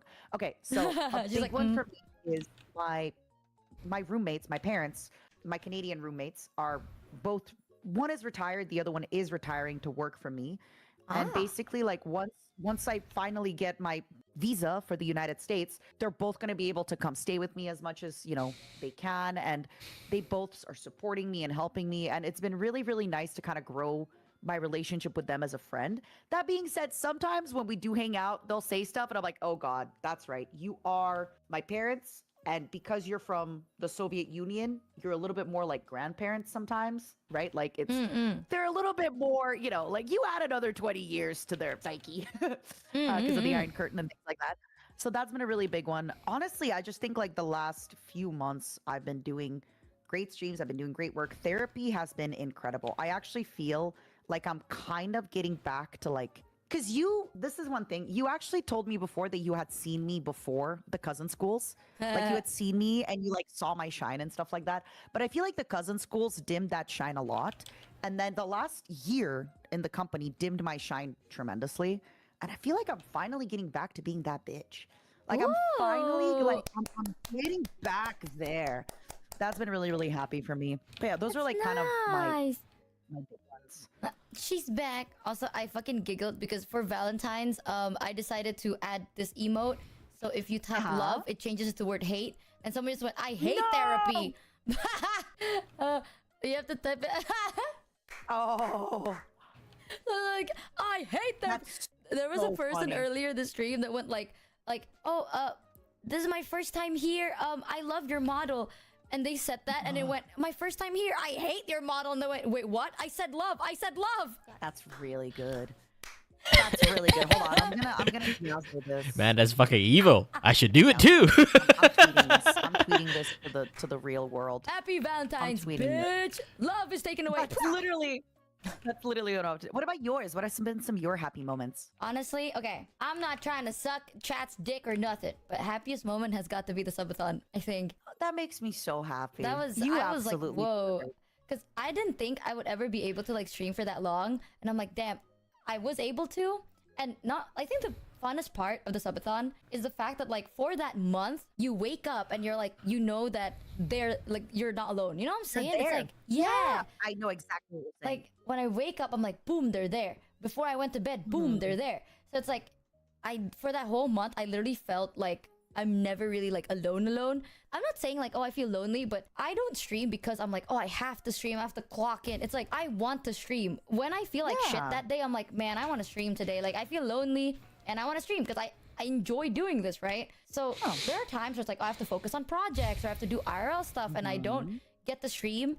And for that time when I'm working, it's fun. But then after work, you have like let's say 5 hours doing nothing and you're like surrounded with silence. You know, you're like, damn, what? Fuck, I kind of don't like that sometimes. Like, I try to just hang out with my friends, but my friends at that time would either be asleep because they're in the other side of the world or they're busy because they're working. So I'm like, well, now what?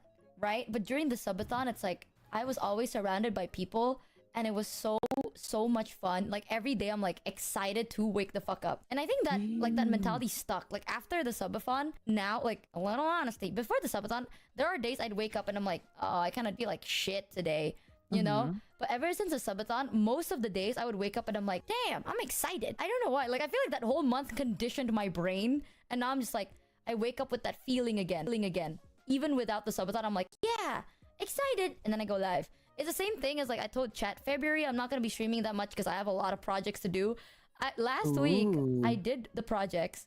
The songs. Yeah, and then I got so tired. Like I was not tired, but I'm like, oh, I don't want to do this because I get so like lonely, you know? And then this week I streamed every single day because I'm like, I'm back. I'll do it next week. I'll do my projects next week, seriously. Just give me this 1 week so I don't get burnt out, bro. Like I get so burnt out from it because I don't like being alone, you know? Like I don't like being alone, but I also don't like you know when you hang out with someone and you feel like you have to talk about something. It's like I don't like that. I like hanging out for the sake of hanging out, for the love of the game, right? It's the best. Yeah, and it's so nice when you're able to do it. That subathon genuinely like stuck on my brain for like a super long time until today. I think I still I look back at it very fondly. It was really nice. Except for That's the why I one day love, that I got like, high as shit. Wait, what? Wait, hold on. Wait. Let me pee and grab my chicken salad from the fridge and then tell me Yay. about the day you got high. Hold on. Hold on, that hold was on. very funny, man. She changed her. Okay. But. No, the day you best.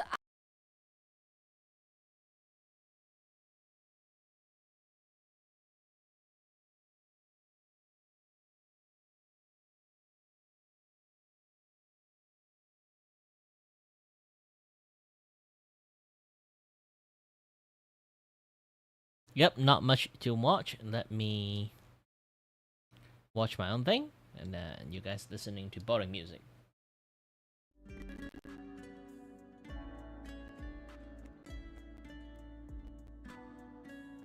I don't want my stream turn into like a watch along stream. It's like I don't entertain people.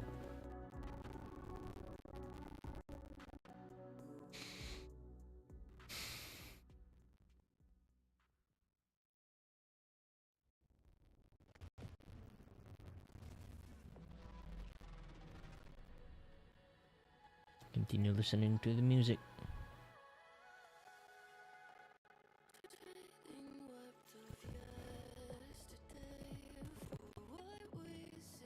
Technically, I don't even really actually entertain people at all at the moment. It's just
Hello.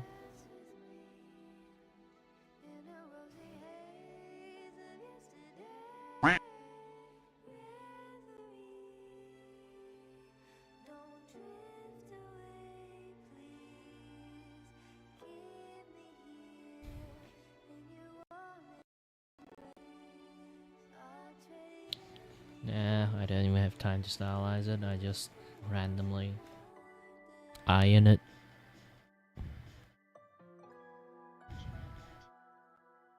Nah, just listening to music.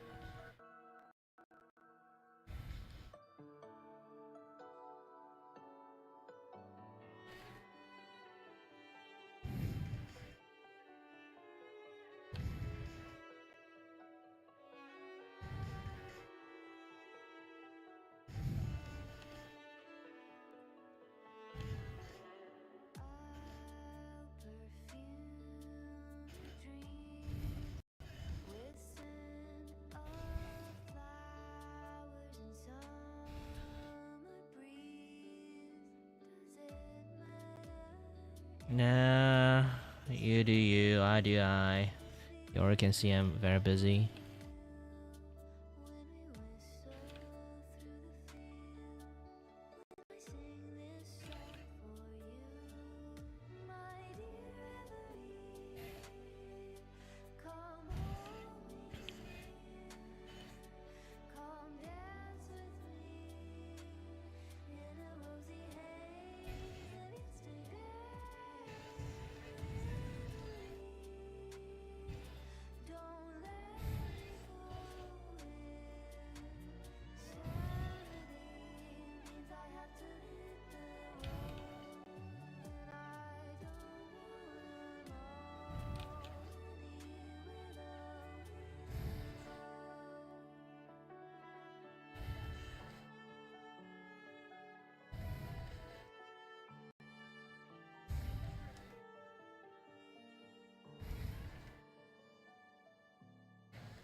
Not mine.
No, there's some things I always wear. It's my fucking hair.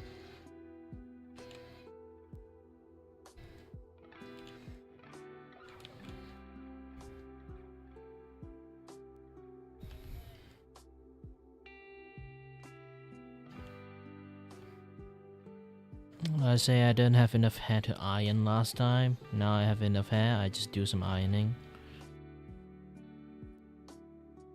Took me 20 minutes to do it, so I might not consistently doing it time to time.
Yeah, usually I does that too.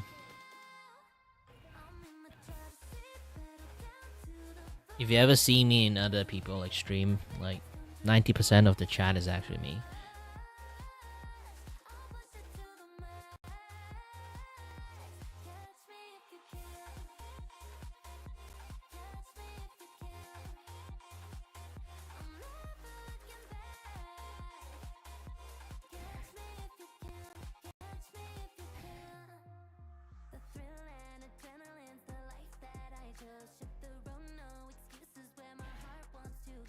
Fan of what?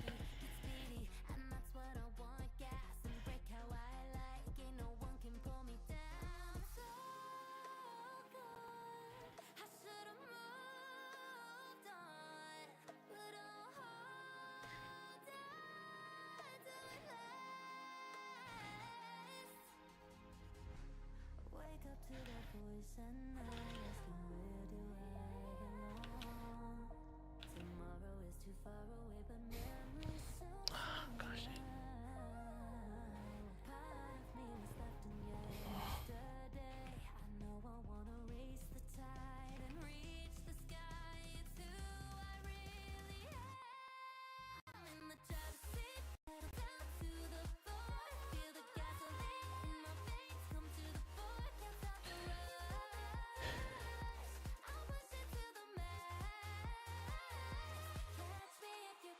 I might not in the mood of a lot of chattering today because my back pain is back.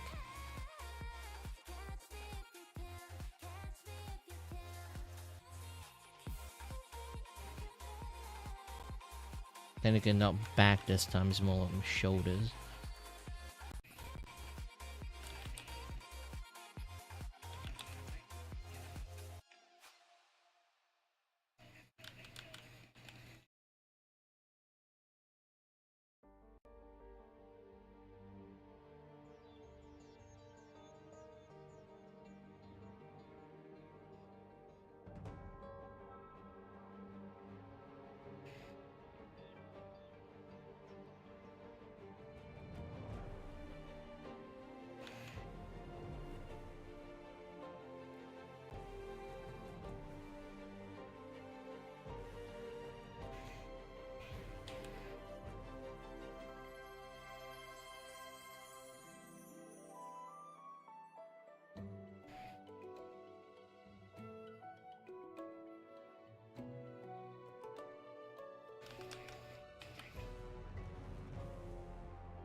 I just said I have back pain.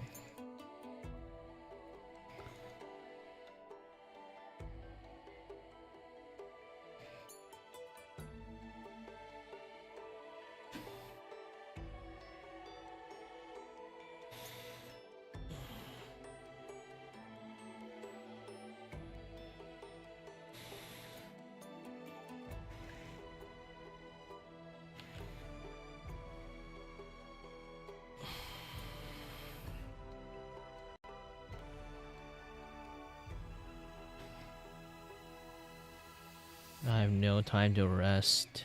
How many times have I told you guys?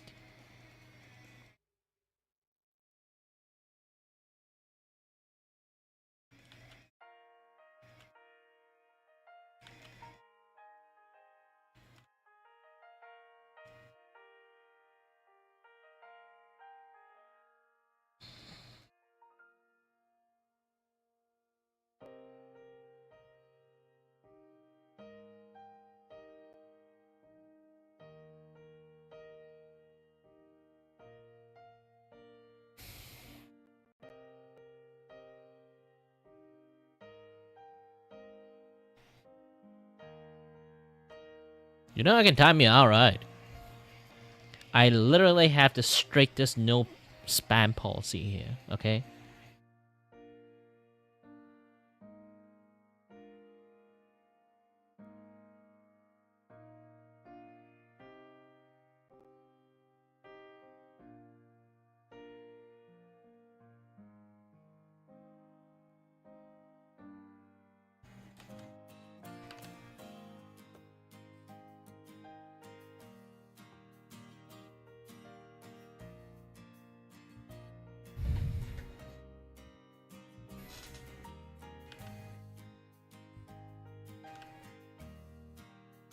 Look, I really have no energy to deal with your storm at the moment.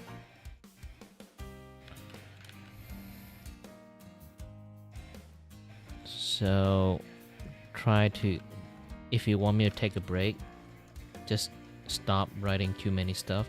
Will already help me a lot.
시공간이 모두 다 멈춘 듯한 물끄러미 말없이 서로 바라봐 기적이 우릴 다시 불러 내 전부였던 그날처럼 아스라이 춤추는 별의 찬사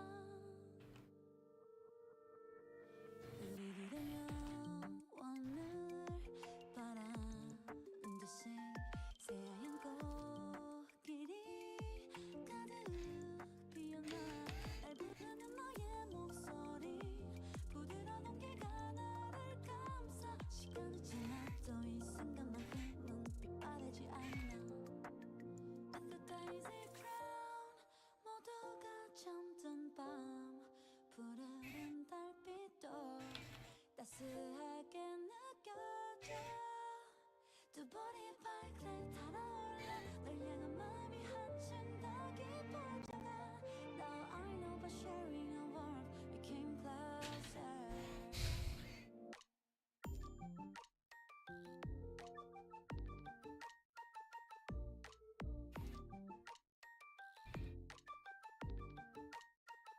어쩌면 너의 맘도 내 맘과 같길 아무도 모르는 게 간절히 빌었어 계절이 지나간 거리에 나만이 아는 비밀을 숨겨놔 너라면 괜찮아 모두 안다 해도 상관없어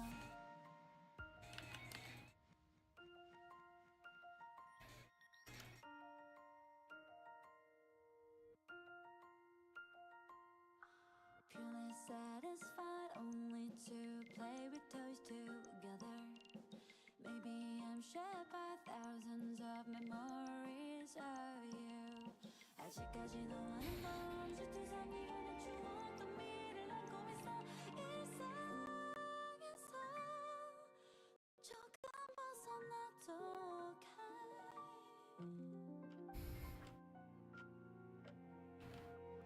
the daisy crown 모두가 잠든 밤 푸르른 달빛도 따스하게 느껴져 두 볼이 발끝 달아올라 가면 갈수록 넌 선명해지니까 Let you know we're sharing a warmth however far On the daisy crown 꿈을 꾼 것 같아 너무 따뜻해서 깨고 싶지 않은 꿈 눈을 뜨면 사라질 것만 같았어 그날의 기억에 나를 맡기고 있어 Now I'm getting a warmth however far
I say I need to get focused. Keep asking me questions doesn't help.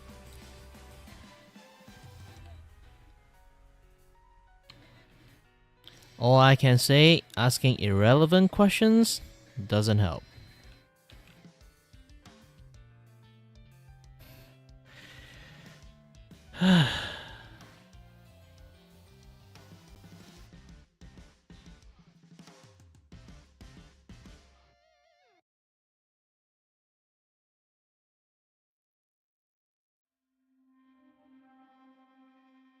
You are currently, right now, like a guy who is driving his car and then you are the kid behind the back, keep asking, are we there yet?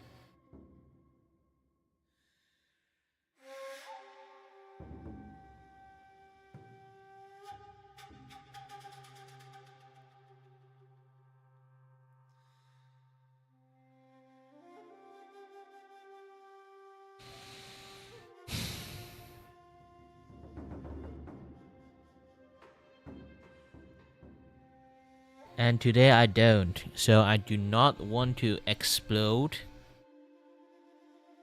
because of you. Okay? Try not to poke the blowed up balloon.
Well, I did say some of this kind of things does come into territory, but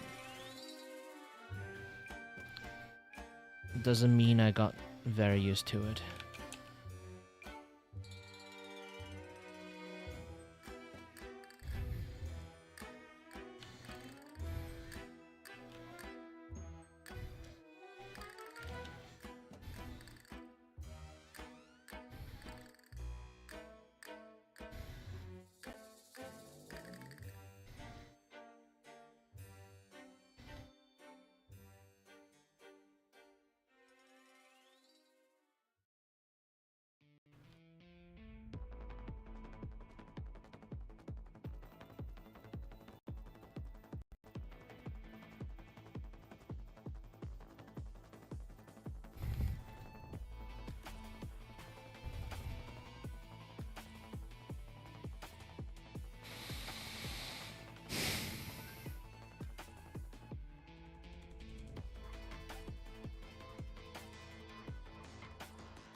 沉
落在往忆中，不过是不醒梦。听欢声和笑语，共向天堂走去，让爱好和悲情一同陷入地狱。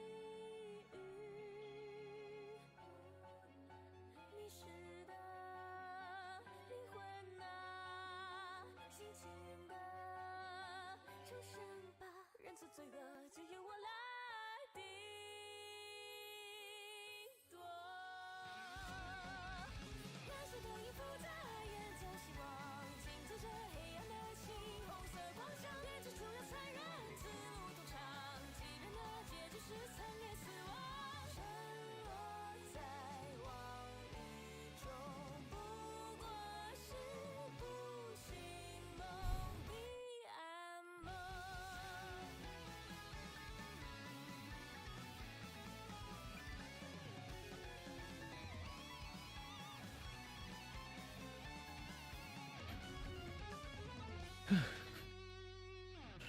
谁说夜晚的旋律没有结局？此刻只剩死的走着，愚弄中举行。谁说恶魔的地狱无法如愿？永恒的弯曲，塑造为完整的相遇，无需身披靡，迷失的 Hi, Dan. Been a while. 尽情的重生吧。Not sure if I'm doing great or not. I have a very bad back pain recently because I have scoliosis. Been doing a lot of like physiotherapy exercise, but I am so tired because of doing those things lately. Hey, congratulations getting into college. What course are you in?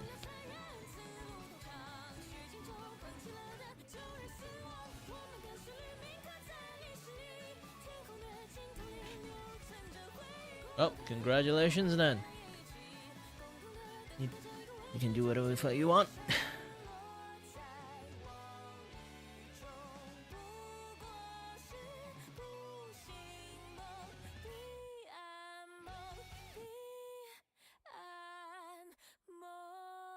Then you didn't tell me.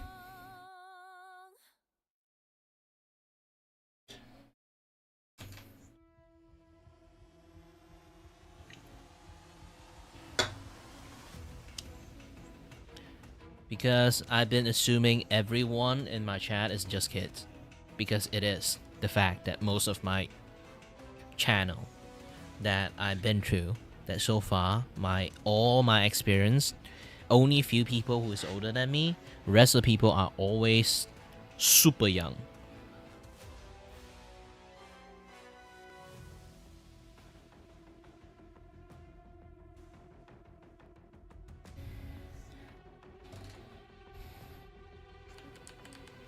Oops. Fuck.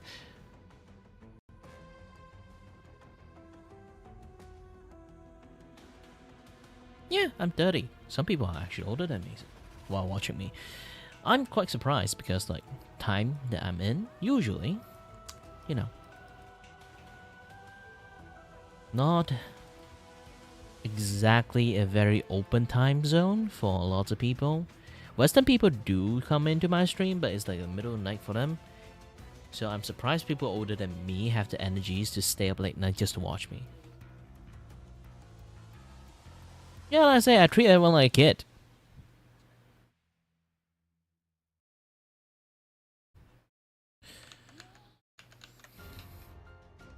Let's see. The eyes. Double layer.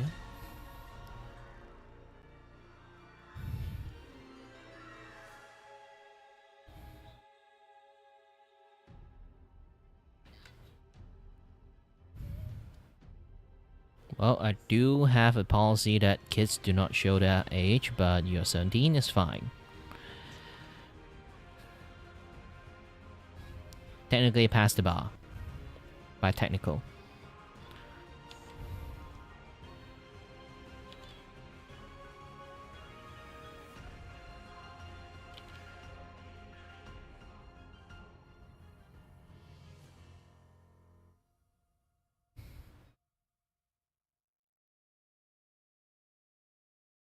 Mm-hmm.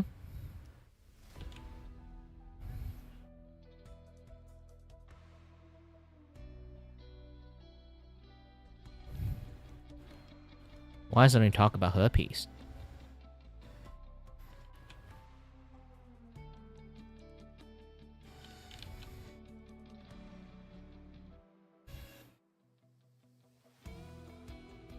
Ah, Ramadan. Don't worry, I'm actually quite pissed off too for no reasons. I have no idea why. I've been holding out my anger for the longest at the moment.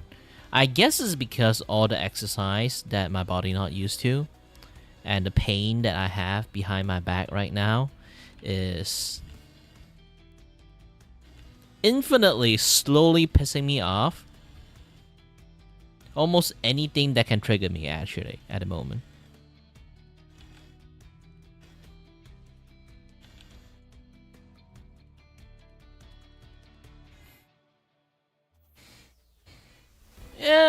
Yeah, my back right now is bent like this. It's a C shape. Not a full C shape. It does have a little bit. It does have a curve. So, yeah, for a guy who drawing have to like look down most of the time. Now I rearrange my feng shui setup.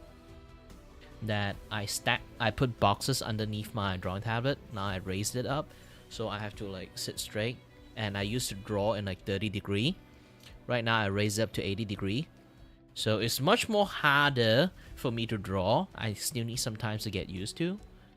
And I'm doing a lot of like physiotherapy, like exercises. Now my entire body is not sore. It's just like, because I haven't used, I'm not, you already know, I'm not the guy who go out a lot. So I don't really have a chance to exercise a lot. So I end up, my body is not really used to my current conditions.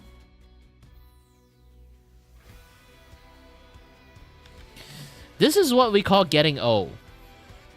It will happen to you sooner or later. I'm not cursing you. It's literally something that it will happen to you sooner or later.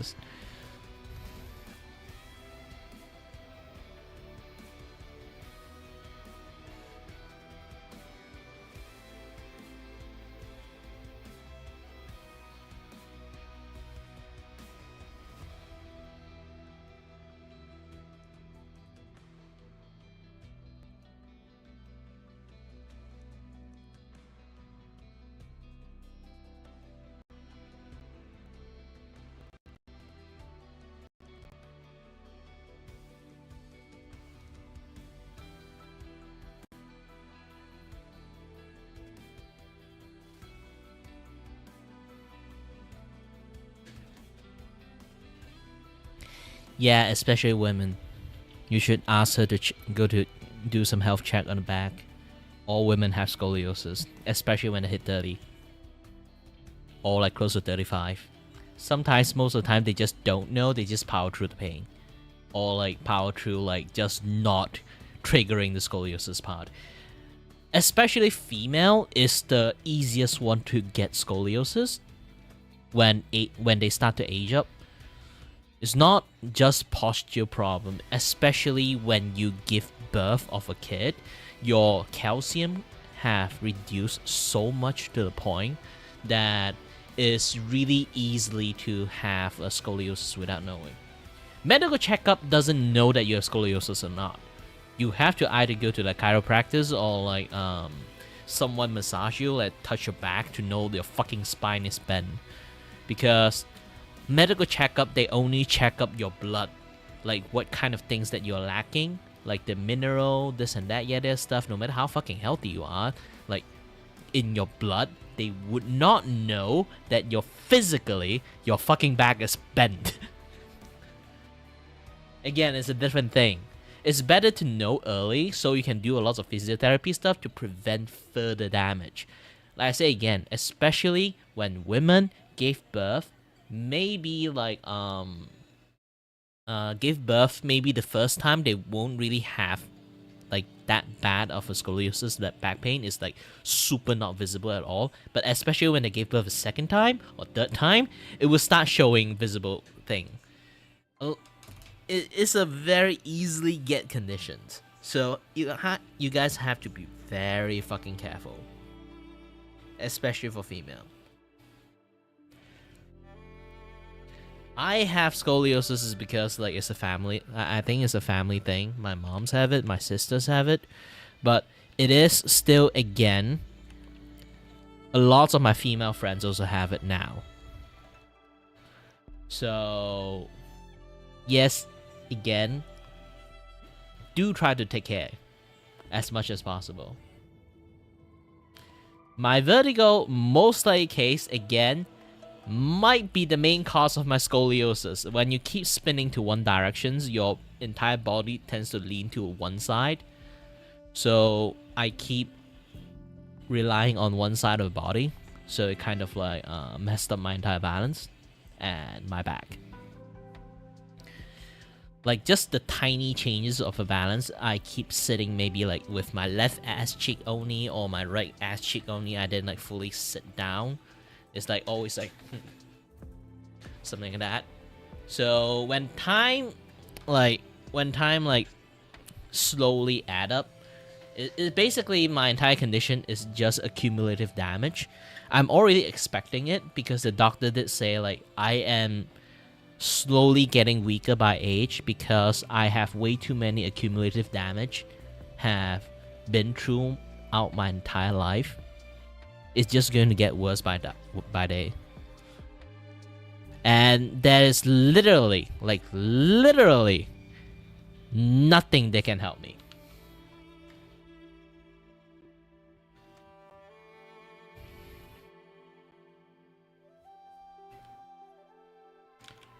It's like my current conditions is literally going to be like it's basically if you keep watching me the entire my entire lifetime as a streamer, you essentially just like watching a very slow car crash happening.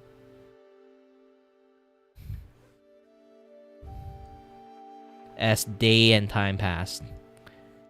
My health condition is not going to be improved any better. It's just going to, every single time you come in, it's just going to be a little bit worse. There won't be, I won't be like Hubert Farnsworth that, good news! Good news! No, it's always, bad news! My back is fucked! Oh shit!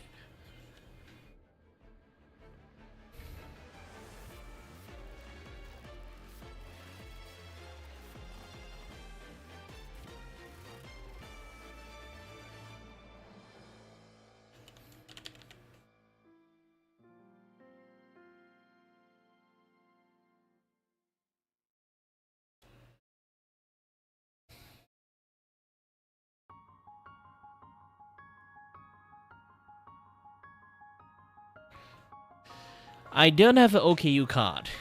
OKU card in Malaysia is fucking useless. The only benefit you get is when you go to hospital, you get free service. Dude, you go to general hospital, you only get like one ringgit to 5 ringgit. Okay, if you go to see specialist, you need to give 5 ringgit. You go to like government clinic, you only need to give like 1 ringgit. Do I need to save that fucking money? And OKU parking? I can't even fucking drive. How the fuck I go to OKU parking? And I look fucking normal most of the time. Like, everything I have is internal damage. Anyone look at me like on surface, there's nothing wrong with me. I'm just going to have unnecessary argument. No, I don't drive. Doctors tell me do not fucking drive. I have a license and I know how to drive. I'm a very good driver too, but the problem is they recommended me not to drive, and I haven't been driving for my entire life. For 6 years. Yeah, this past 6 years, I just didn't touch the fucking wheel. There are times that I do happens to have to touch the wheel because, you know, I'm just too fucking lazy to walk around my nearest convenience store. So I do have to drive.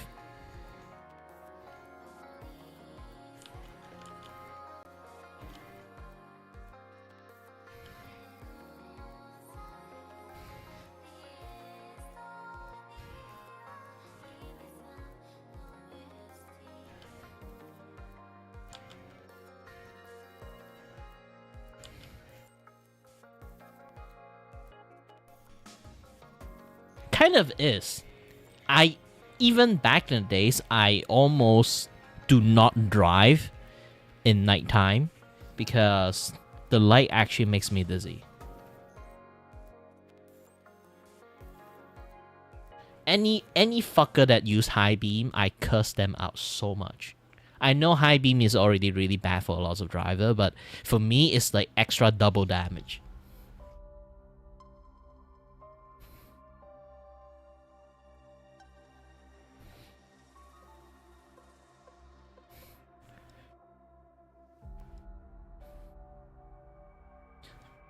Like, if I have to be... Like, the thing is, like, even if I have to drive, okay? There's time that, you know, I have license, I still have to drive. I'm going to drive, like, so fucking careful that I have to be really, really responsible. Because here's the thing.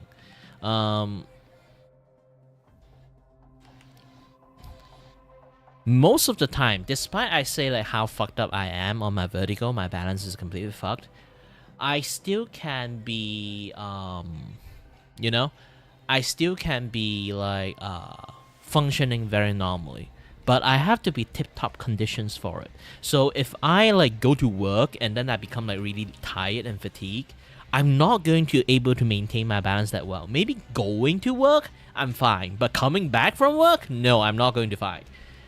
So I actually crashed my car 2 times. Technically not my car, my sister's car. 2 times that happens. That is... I mean, back in the days, I do have jobs.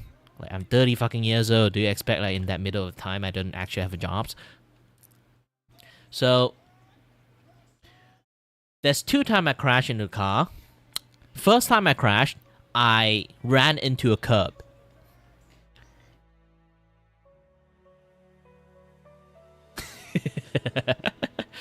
Yeah, but again, like, the first time I crashed, I drove into a curb. Do you know what's the reason how I drove into the fucking curb is so ridiculous it sounds made up. The sunlight glared at me. I was going for a sharper turn, and then the sun glared at me. I suddenly got stunned. Everything started to spin, and then I didn't turn the wheel, so I keep turn and then zoop, just like straight up go into a curb. Thank God the curb is not that high. I drove into it, I drove it back out, so it doesn't harm the car at all. The second time is I'm a little bit sick. and I cannot focus at all. My entire world is spinning, so I end up like bump into someone back, just bump, not like hit someone. Like both time I do get into accidents, but it's not actually like serious accident that I die from it or like I can kill someone because of it.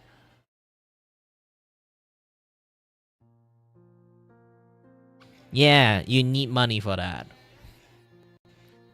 That is rich people talk what you're talking about.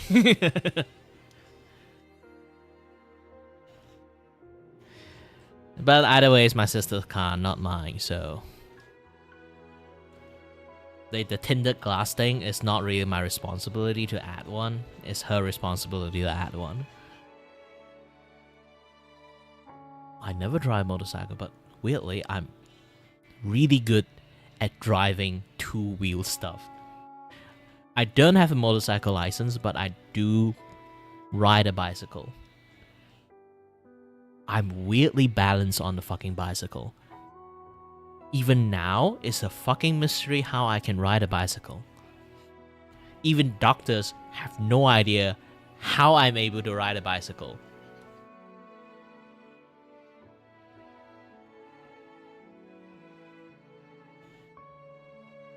Ah, don't worry, she was in Australia back then. So I technically got a car for free.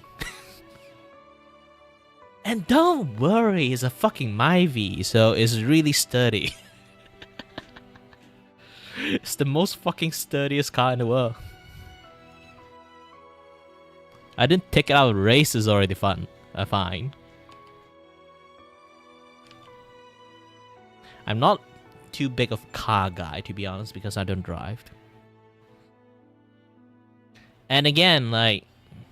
Yeah, like... It's not my car, so... When it comes to tint... Like any modification on the car, it's not really my job to modify the car. When I say it's like not my responsibility, like I mean like literally that, not my responsibility.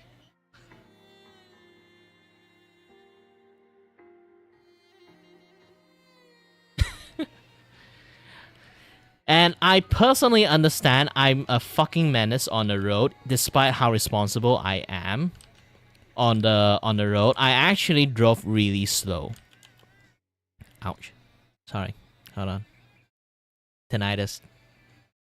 Ringing really fucking loudly on my right ears. Okay, I'm back. I think I drank a little bit too much Hunger Plus on my Chinese New Year, so like there's too many like salt mineral in my ears right now. So just stick with Kikapo, I guess.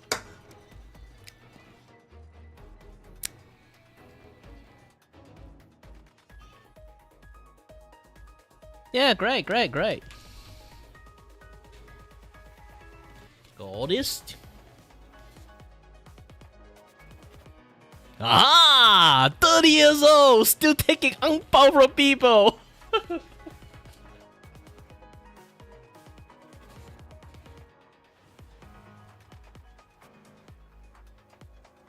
You know what? Maybe like after the Chinese New Year officially finished, okay? After Chinese New Year officially finished, let's do a ang pao ang pao, like open ang pao stream.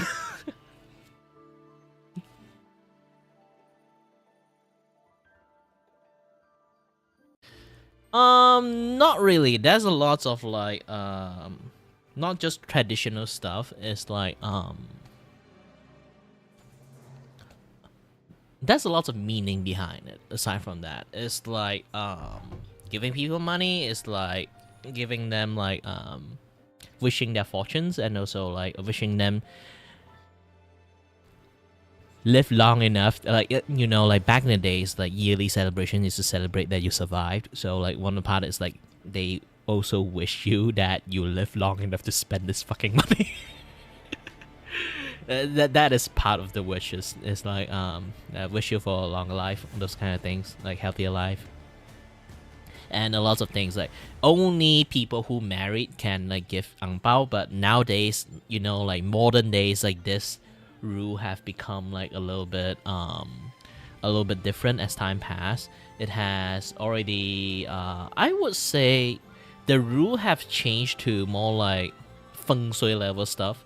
It's like you give people like ang pao depends on like your calendar years, this and that stuff, and like the amount, this and that. Also giving some money to kids for fun, those kind of like stuff. You know, easier for them to like save up some money early on. Like back in the days, like financially not really like available for a lot of people. Like $1, 1 ringgit used to be really big. Nowadays it's like you give people 2 ringgit, you'd be like, 2 ringgit. But that aside, I've been like blabbling a lot. But yeah, those are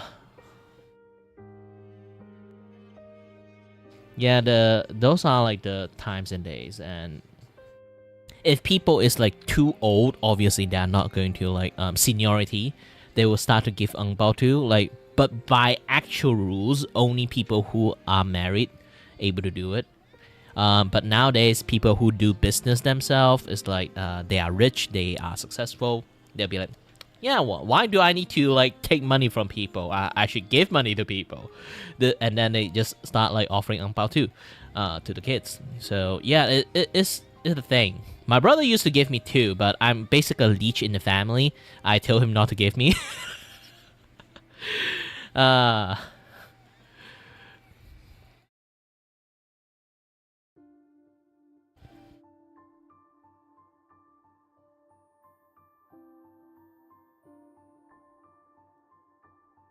Well, technically you can. If you go to Mama, you can order teh tarik.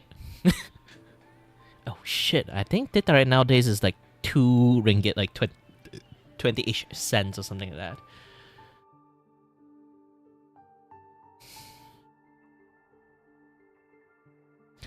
There's a lot of like times. I don't remember anything. My memory has been really shoddy.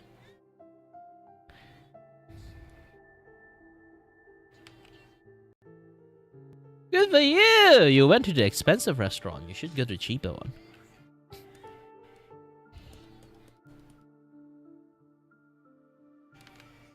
It's not my fault. You went to the tourist trap.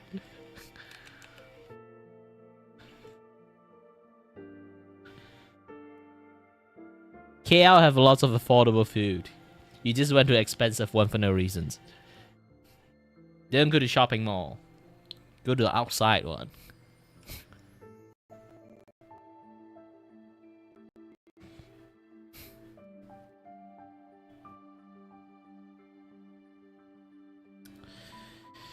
Okay, let's go for the tempo.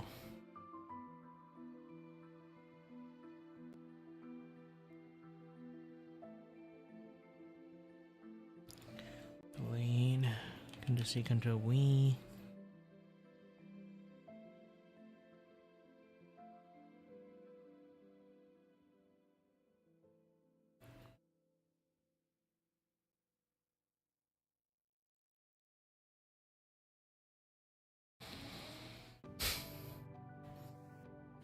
Yeah, ride a bus, ride MRT, ride the LRT. Don't go for fucking taxi or Grab. You are going to get Grab. You went for Gombak. Okay, there's a lots of cheaper hotel exist everywhere. And trust me, in Malaysia's like cheap hotel is actually not that bad. Like there's a lot of like cheap hotel is like super like fucking shady, but in Malaysia's you can just like go to a random neighborhood. You can see like a hotel there. You can just go in there. It's not bad, especially a small hotel. Like small neighborhood hotel. Unless you want to go Airbnb. Airbnb is also fine too in Malaysia's. Yeah. A lot of people fucking hate Airbnb in Malaysia's, but yeah.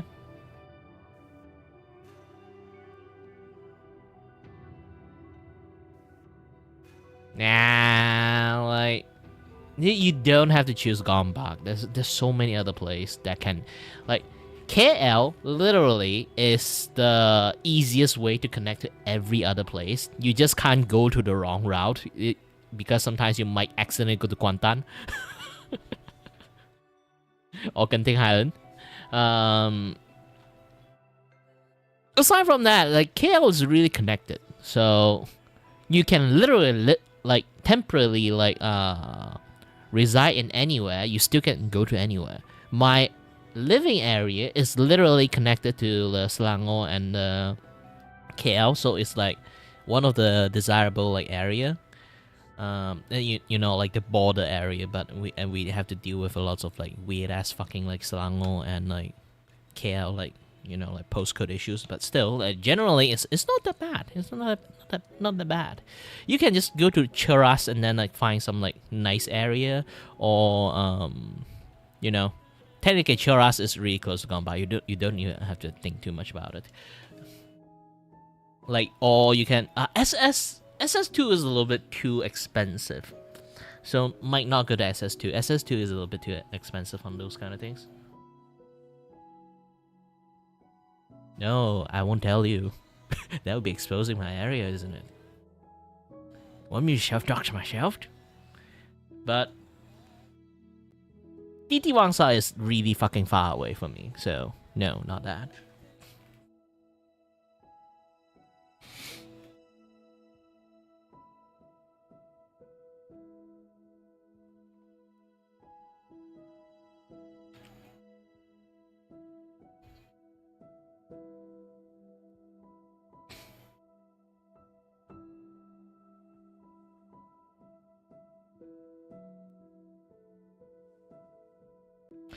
Dude, I cannot get out of my house, even I wanted to.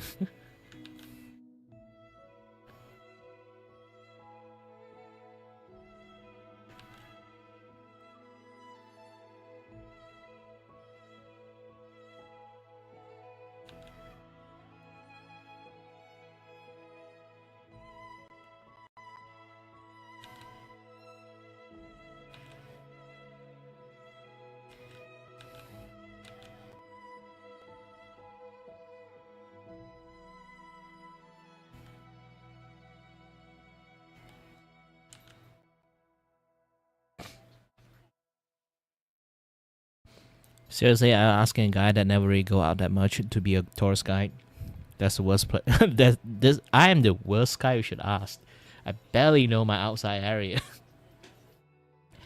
I can give you a tour guide of anything in the walking distance, but anything beyond walking distance, I can't help you. Or I can suggest you to go to KLCC or KL Towers. Like underneath KL Tower, we have like aquarium in there, and then like a bit right beside the aquarium entrance, there's like mini zoo in there. Like try not to go Zoo Negara. I think mini zoo is way better than Zoo Negara, since like you can pet the animal in there. Zoo Negara, you have to stay fucking far away and it stink.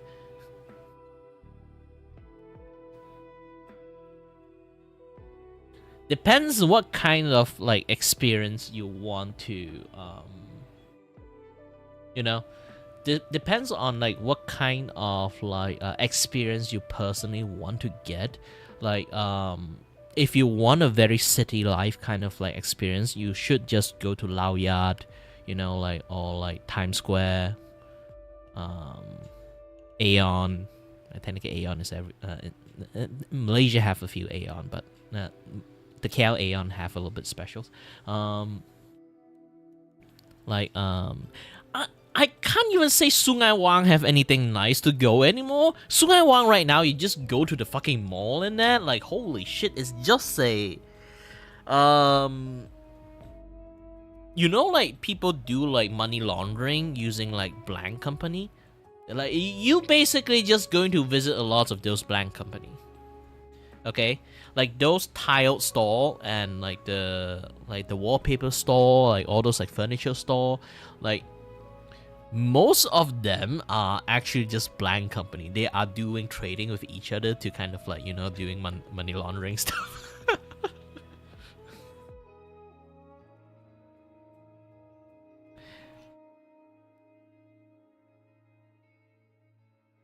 Yeah, IOI City Mall is actually quite nice. Too fucking bad they closed down like the ice skating area. Did they reopen it back? The fucking big square. The only IOI Mall experience I have is, man, this place is fucking big. I don't have it. I do not want to walk entire like square back and forth like to a circle. Okay, it's a fucking big place. It's very unnecessary big because I just want to go to a fucking movie theater. Do not make me walk so fucking far if I like walk to a wrong fucking path.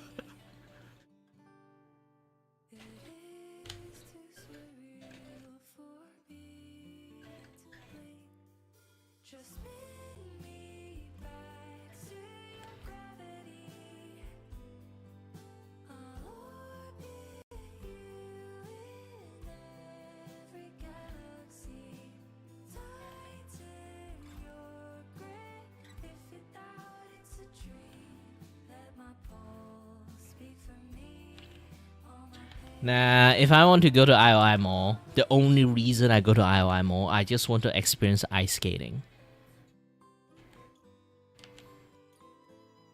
If I ever really need to go in there.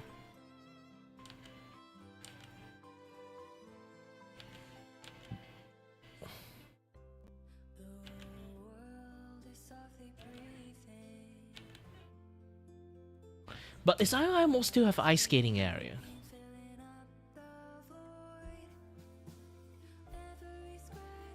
I'm the very opposite of normal Chinese you will ever meet, so.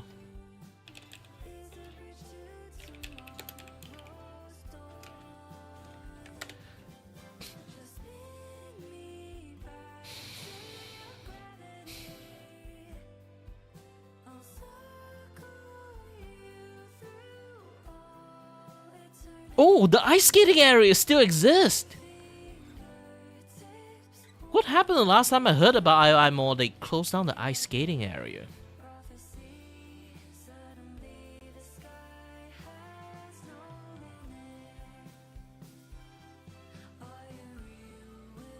Didn't they close it down? It's still on?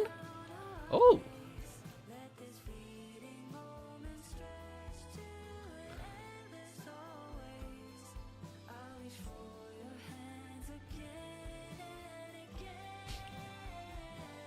Depends on which era of people you're talking to. If it's like the older people who is close to 70 to 80 right now, they're really fucking racist. And they are still mildly like not like there are still like much more milder racisms on like the 50 to 60 age of people, but generally most people are not that racist anymore.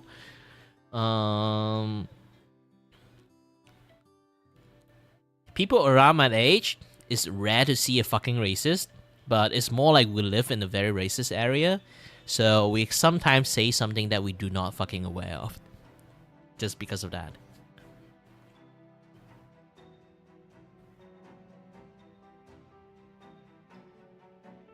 Because that is bad word.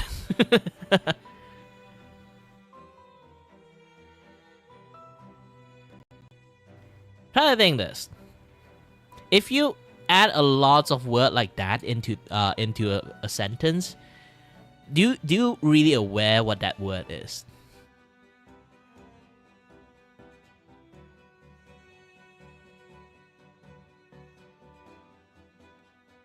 That word is literally the straight translation of pussycat. Without the cat.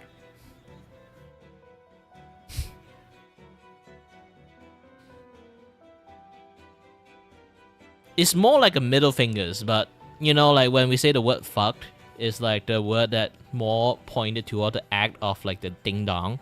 But in Chinese, we say that word as an insult is quite similar or like quite close to the word fucked, but more or less, you know.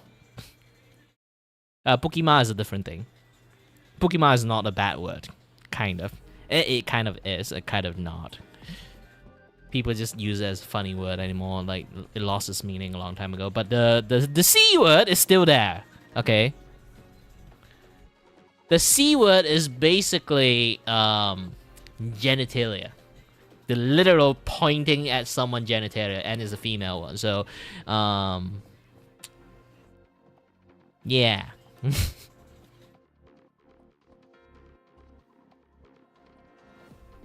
It's kind of calling people bitch, but instead of like pointing people and call people bitch, you're pointing them downstairs and then like calling them a bitch.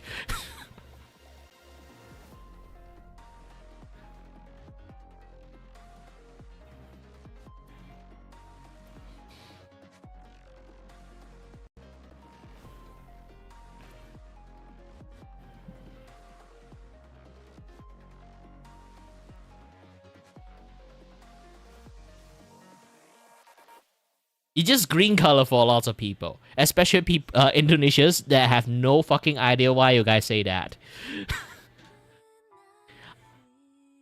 Unless you want to just say they wear green hat in like the Chinese style, is basically they got NTR.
No, Mandarin and Cantonese is an entirely fucking different language. A lot of people just say like Cantonese is just another Chinese word. No, it's not. It's like a very, very different thing. Cantonese, Hakka, Hokkien, and Mandarin, they really are different language, but you know, because they all reside within China, so everyone just pretend that it's Chinese, but it's essentially different country language. Do you know like China like start at a very small scale level? Each dynasty they keep conquering more spot. So like each different change of dynasty, like they conquering more spot. It's like Roman that conquered a lot of places with like different language.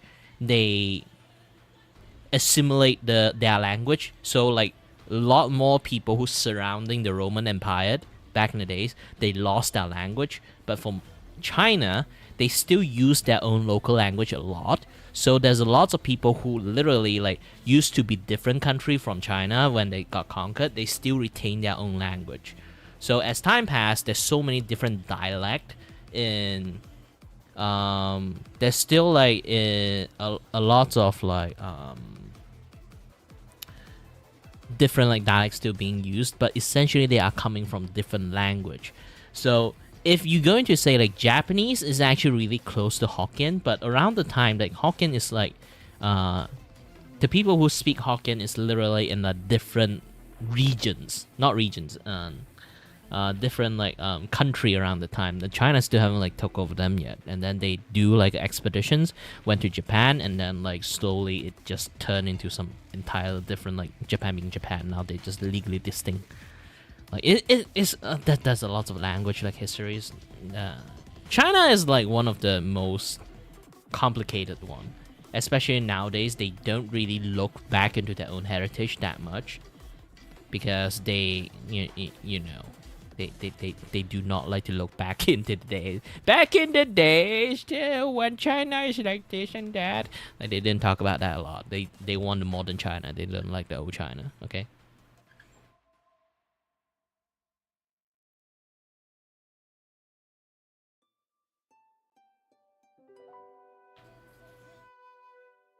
Cantonese, again, like for lots of like other people, especially from China, they will still recognize it as Chinese language.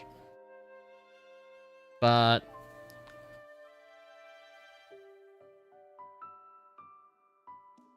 yeah, at the end is, for me, it's again, it's a personal standpoint. It's completely different language. There will still people say it's the same fucking language, but there will still people argue with you it's a completely different language. It's not something that I can put my feet on because I'm not a historian.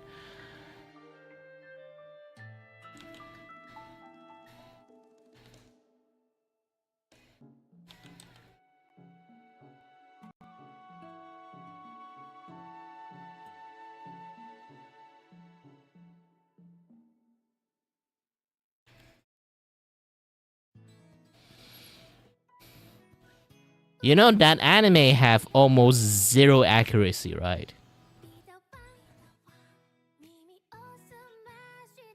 Like in some anime, yes, you can actually like they mimic a lot of like real world stuff, especially when it comes to history. But the Ragnarok one literally have zero like 100%, 1000% zero accuracy. Not even remotely referencing anything in real life. Especially in Qin That fucker is like not just thick. Personality wise, in most of the record, he's fucking batshit crazy. Most of the case is because all the mercury he has been eating, but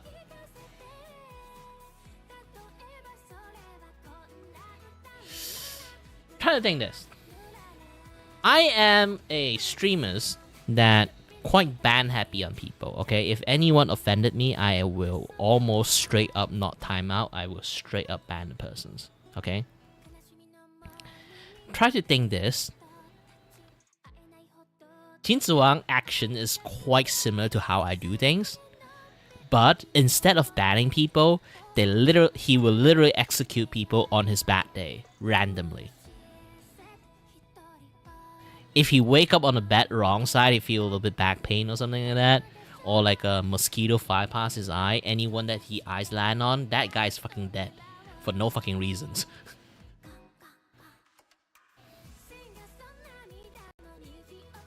That is him in a nutshell. You have to know that. That guy is fucking batshit crazy. There's so many people in the court. Will everyone become a yes man? And how the entire country kind of like fall apart, like while like at the late time of his like reign, is because he literally just execute anyone from a slight mood swing.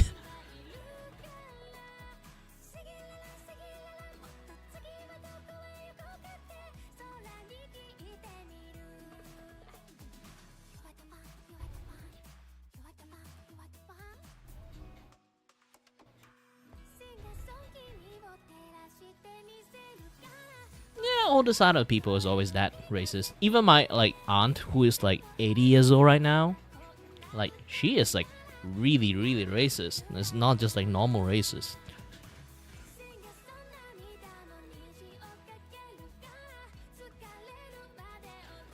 And also because I am also living in a very racist environment too. Not my family. My family is like very chill. But, you know, like my vicinity of my influence area it's also it's kind of like they are racist. So I kind of got some of those like attitude like glue onto me, sadly. Like even I learned later on like the action I did back in the days is actually quite racist.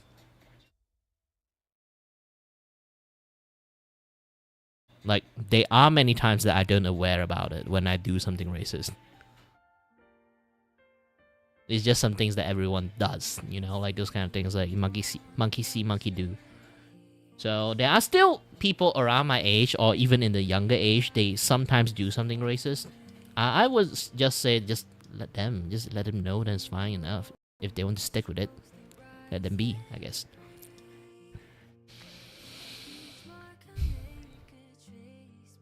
Yeah, it's from like different era of like different thing. So it's really hard to know like what things is good, what things is bad. It's like if you let me say this, okay, the way it sounds is so fucking racist, but in reality it's no.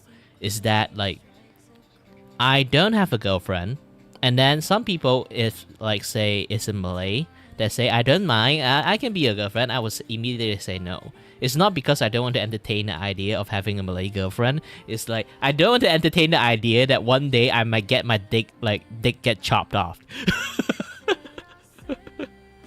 Not my dick get chopped off. You know, if you marry anyone who is Muslim, you also have to go into Muslim, you know?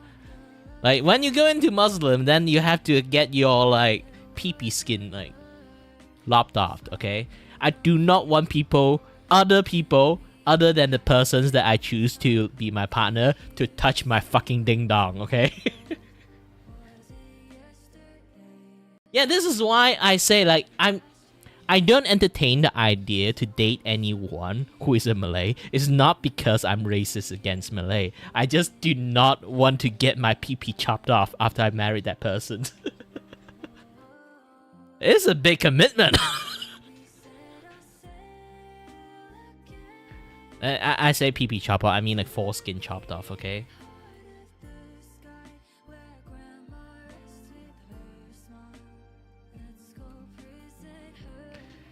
In Malaysia, the biggest barrier of like interracial like marriage and like you know like, interracial marriage and like you know romance is literally the fucking rule in like on the Muslim side that you have to convert if you marry anyone who is a Muslim.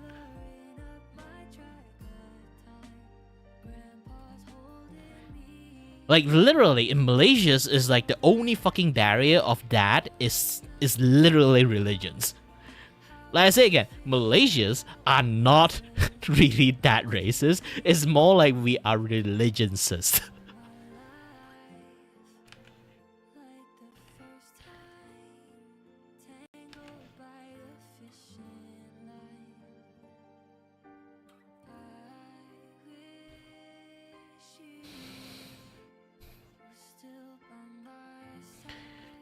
Yeah, but the problem is if you do that, it's a like again, like Malaysia is a fucking Muslim country.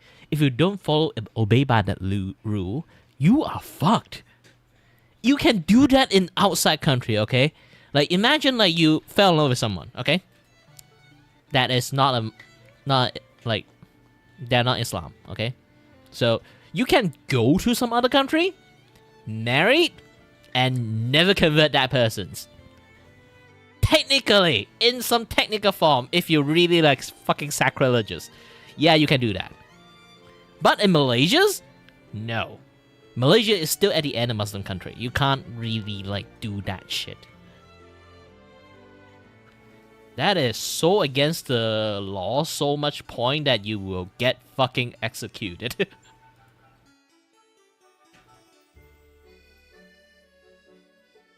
And a lot of people still don't remember the fact Malaysia still have laws that can execute people.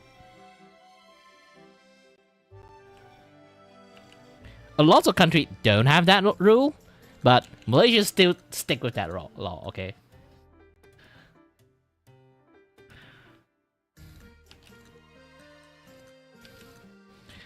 You shouldn't say that, especially when you are Malay yourself. But still, yeah. sometimes some rule needs to change a little bit or be flexible a little bit, you know, especially when times like pass and change. But if they want to like obey that rule, it's like that's like golden rule. I know Malaysia's already is like the weird odd cousin out of all the Muslim country. If anyone who went to any other Muslim country, especially like have you went to pilgrim before? Like if you went to other like different like Muslim country, you would already notice like how big of a difference, you know, how big of a difference that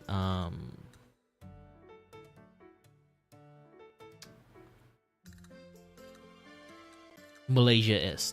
Malaysia is like oddly fucking open for like a lot of different, like if you compare to any other like Muslim country, okay?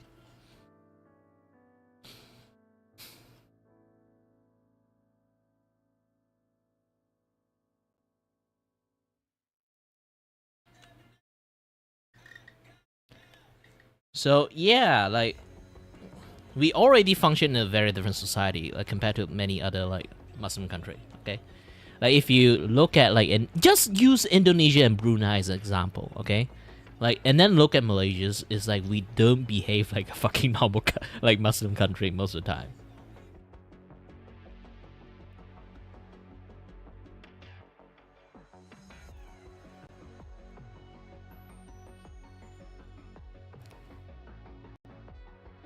Yeah, even you have Singapore blood, technically it's Singapore has been like such a abang adik for the entire relationship with Malaysia, and we just see ourselves as like one entity. Like I won't really say the entity is belong to like Malaysia or Singapore side, it's just one entity at that point. So really depends, you want to start like some sort of like political war or anything like that. Just don't. Just don't think too much about it.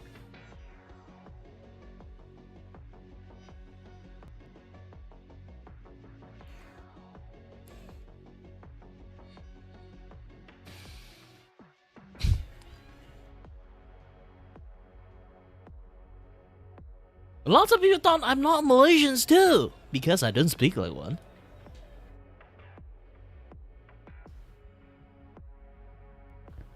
Ouch, my back. I don't know why, if I don't speak like this, they immediately do not know that I'm a Malaysian or not. If I start to speak like this, they still cannot pinpoint where the fuck I am.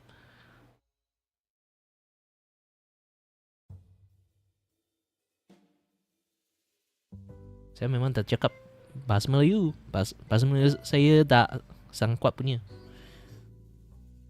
Masa saya guna bahasa Melayu adalah saya bercakap dengan you know government official. Kalau bukan government official, saya memang tak guna bahasa Melayu punya.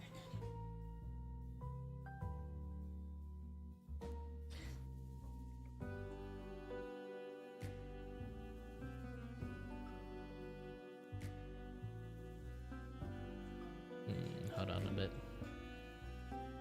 Yeah, if I listen to like English songs, it's even harder for me to speak bahasa Melayu.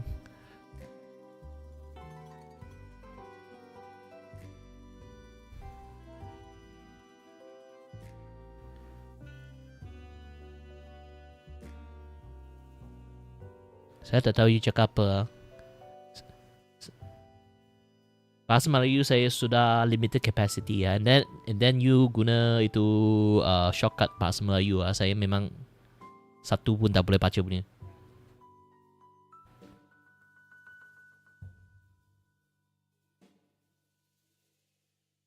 Kalau nak komunikasi memang boleh, tapi saya dah guna bahasa Melayu sangat punya.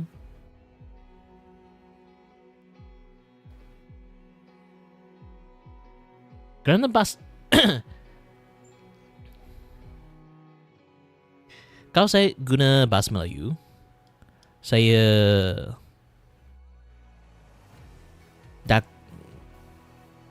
takkan guna untuk komunikasi lah. Untuk government official stuff, dan ya, untuk komunikasi saya memang guna bahasa English.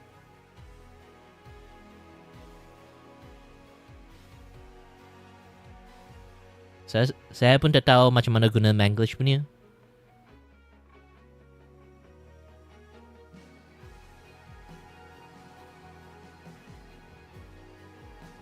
Cukup untuk komunikasi saja.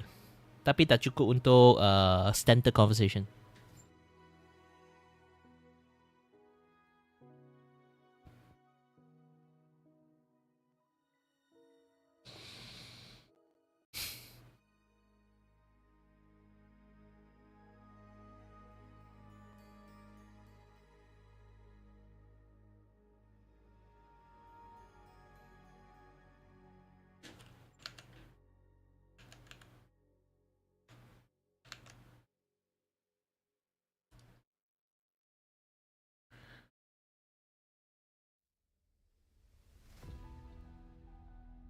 As whispers ride the wind in my ears, the dusk has brought the dawn of my fears.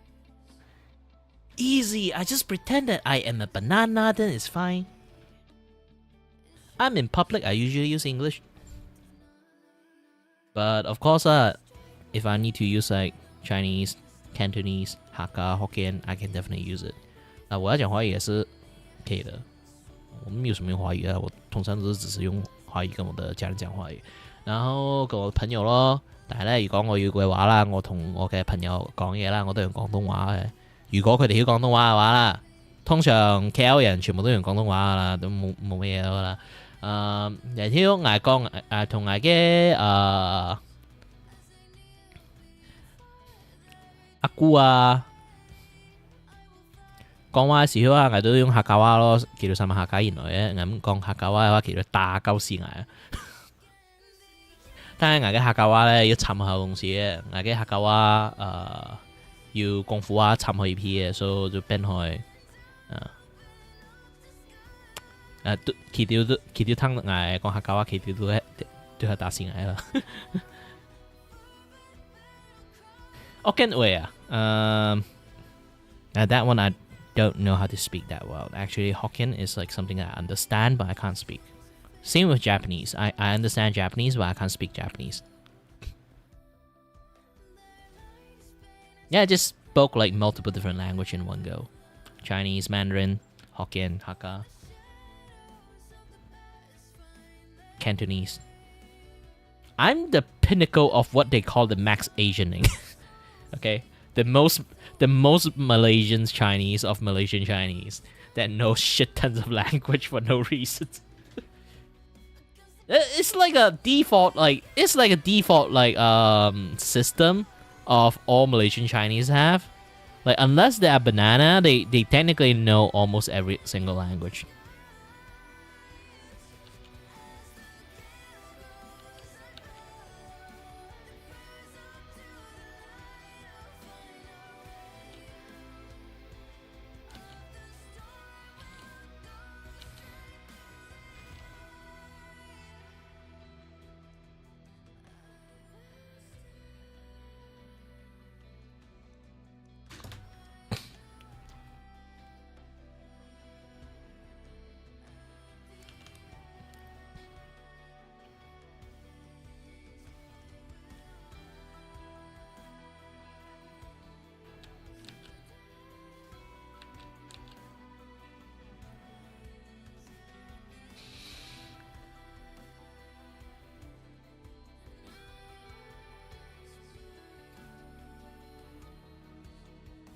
Who knows? Maybe like China is going to conquer Malaysia one day, so you can study Mandarin further.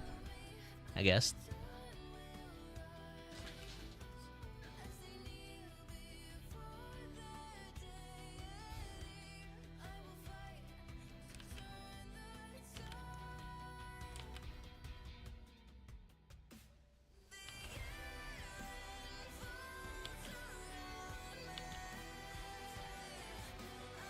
I know it's a very common knowledge, but Malaysia is like in this like very huge fucking depth. You can't say that in YouTube. There's a lot of people watching. They're going to find you. Yeah, the jokes they're everywhere. You look at like Kirikoko. You already understand the consequences of saying that.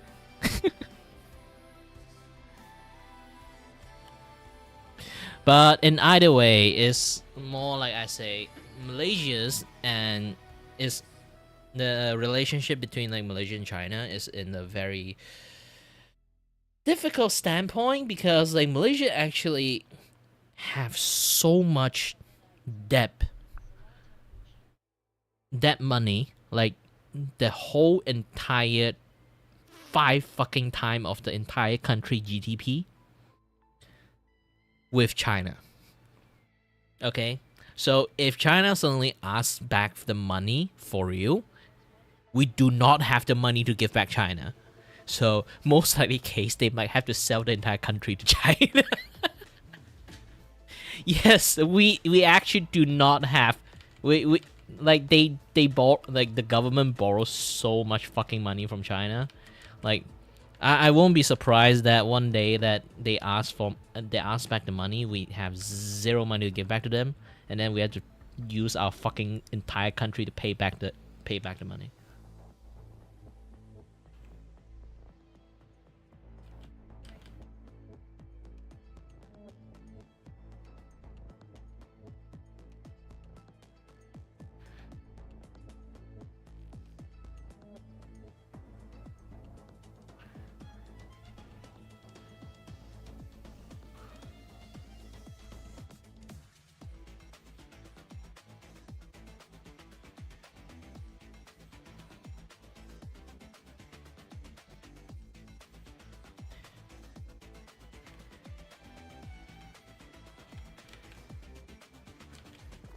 You know, I do feel bad for Malaysian people a lot of time because Malaysian people is the easiest to get misunderstood because of how the world is right now. Is like really fucked up, you know? Like you already seen like Japan and like people like with a lot of like Muslim people, it's not really like in a very like what they call a good relationship. Technically not like every single country right now don't really have too good of a relationship with any like people who's a Muslim, but Malaysia really did nothing. We maybe are in a Muslim country, but like I say again, we do not behave like a typical Muslim country. So we literally should not be affected by anything, but yeah, here we are. We every single time that people like just in that thought like, okay, Malaysia is a Muslim country, it must be fucking terrible. But no, we aren't that bad.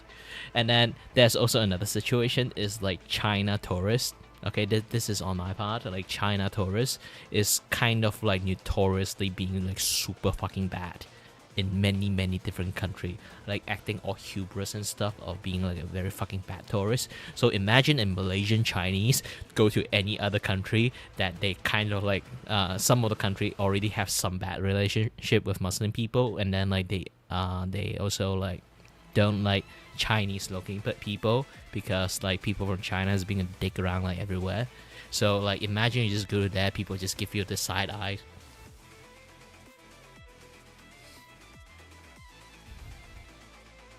Yeah, we like Malaysian people keep getting like rumble combo like out of nowhere. That's like the saddest thing when you want to like, go out into like different country to experience a little bit.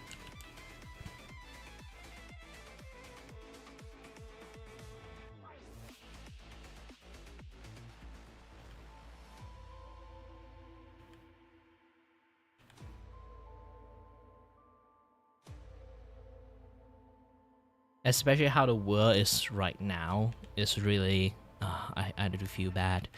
Like it's fine to be a Malaysians, okay? We literally didn't do anything.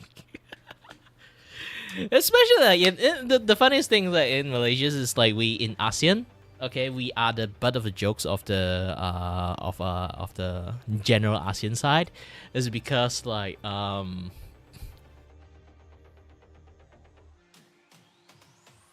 yeah, it's fine. Like I say again, like in Malaysia's, like we are technically so racist to a point that we already reached a what we call a singularity point. We don't fucking care. we are the kind of people who will be insulting each other but will shake hand in the same time. Like, we will be like, hey, brother, hey, fucker!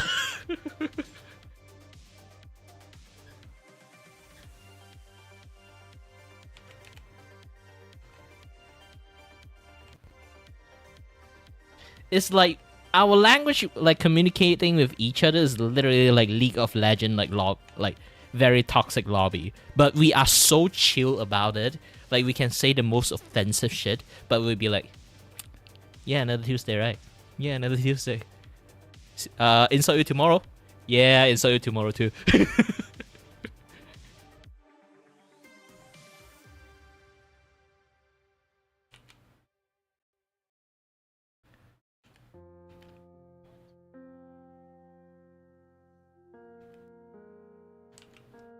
Like, to be honest, like in many times we would say in this particular situations, it's like we are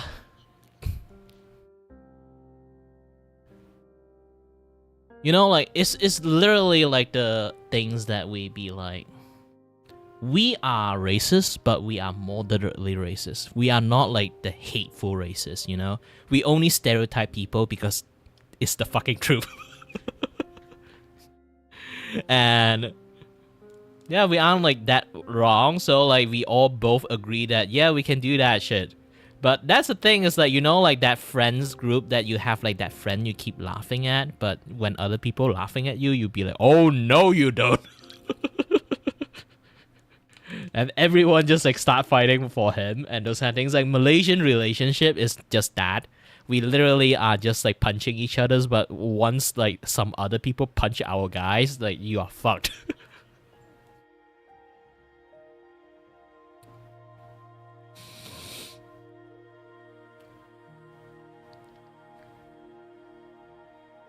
Yeah, they are.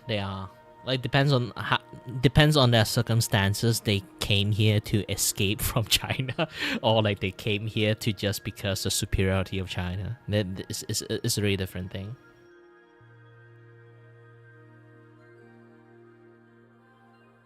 There are a lot of people in like Hong Kong, Canada, or yeah, especially Canada, Hong Kong, Canada, UK, China, Taiwan, Singapore, Indonesia's. They actually do come to Malaysia's, like married and then live in Malaysia's. Mainly it's like they realize how fucking safe Malaysia is. Like, one of the reasons, okay? You have to understand, like, one of the reasons Malaysia is the butt of the jokes of all Southeast Asia is because we are literally, like, if you play any games, this is baby mode. Malaysia is in baby mode, and somehow we fucked up. This is why the reasons, like, the optic of Malaysia's, not us, okay, not us. The optic of Malaysia's, like, as a government itself, is like the butt of the jokes on a lots of like different Asia country, okay? It's that for a fucking reasons. But reality of the situations, Malaysia is a very stable and a very like very safe country, and a very how would I say, like, if you want to live a very relaxed life, okay, live in Malaysia. That is the key point of Malaysia. It's like you are just a random nobody in Malaysia, because everyone's kind of like moving along, keep it to themselves. And while we keeping to ourselves, we are still like very together, but also at the same time, we live a life that kind of like, how should I say, you are not special. Yeah, we live a life like this. Everyone is more or less, while we are kind of like, the government system is not like very equal, but the way we treat people, that most people will understand we treat people more or less and equal. You know? So if anyone that are so tired of their life in different country, they come to Malaysia, they found out how fucking relaxed it is to not be somebody or not to have the responsibility of so many things in their life. And then they come to Malaysia, and then they realize that how fucking relaxed it is.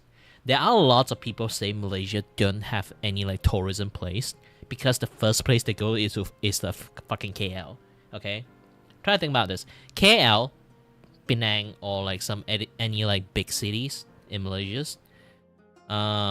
We essentially are kind of like a knockoff first world country. Okay, a knockoff first world country. We are not exactly third world, but we are not exactly first world. We are like constantly playing this like catching up game. But so this is why when people like come into Malaysia, their first experience is go to like city like KL or sometimes even Penang, the mainland of Penang, not the island Penang. The island Penang is a complete different place. But so when they go there, it's so fucking different. They feel like so similar. This is why like Western people that come to Malaysia, they be like, there's no fucking place in Malaysia to visit because you never visit other place. There's a lot of places in Malaysia you can visit that you can feel like really relaxed. But like back to the main point is, one of the things that Malaysian relax is like we don't really have like, we are not trying to turn our country into a tourism place. If you want to go there, go to Sabah. Okay, go to Langkawi. Like there's a lot of places that we are specifically tourism area. Stop going to the fucking city and think it's a tourism area. You come to every single spot in Malaysia is oddly relaxing. Yeah, you at least can go to the fucking sea, you know. Like I say, like there's like a lot of things like Pulau Ketam or something like that. I think Pulau Ketam is not. There's a lot of like place like you can visit Malaysia, but most of the people like first time experiencing Malaysia is go to fucking KL for some reasons. I don't even know why. Like for the Western people, it's like you're tired of city life. You go out, have a vacation. You go to another fucking city. And then complain that there's no place to go because it's a fucking city. And then you just go to mall and shit. Obviously, it's going to be fucking boring.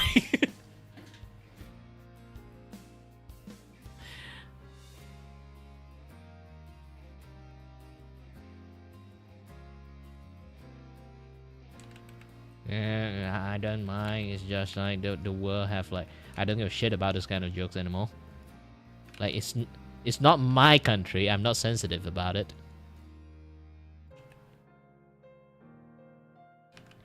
Like, here's the thing. Okay?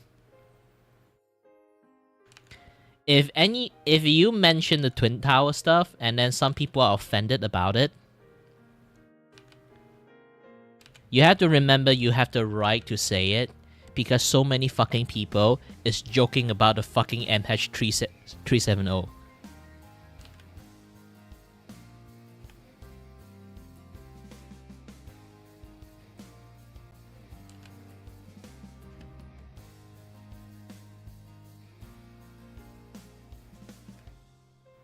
Yeah, Malaysia is known for 3 fucking things, okay?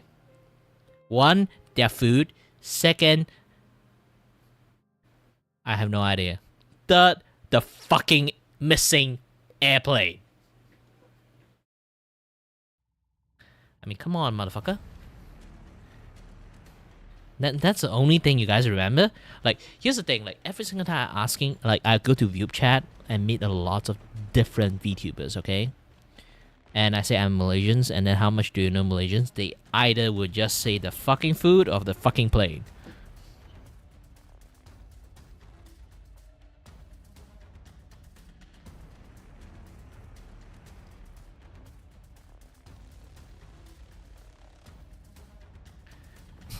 Yeah, I'm fine with the plane jokes, okay? So you guys should be fine with the fucking tower jokes that you guys keep making. Else you guys is going to be a fucking hypocrite. We take it like a champ, you should take it like a champ. Don't be a sensitive snowflake.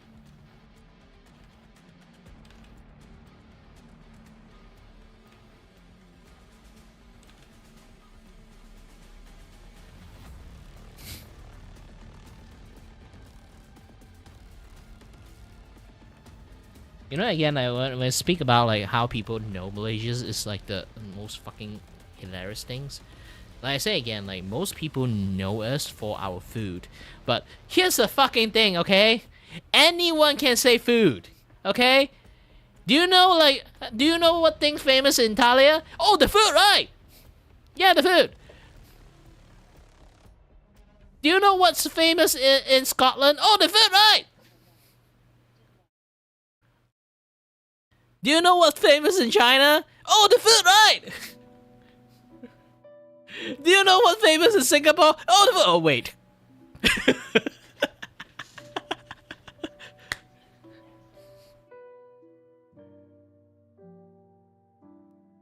Well, technically Scotland still have the haggis.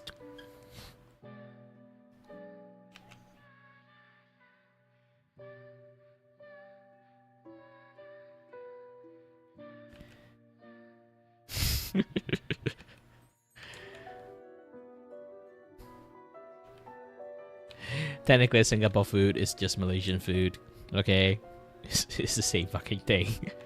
We still live in the same identical cultures. There's nothing different. Okay.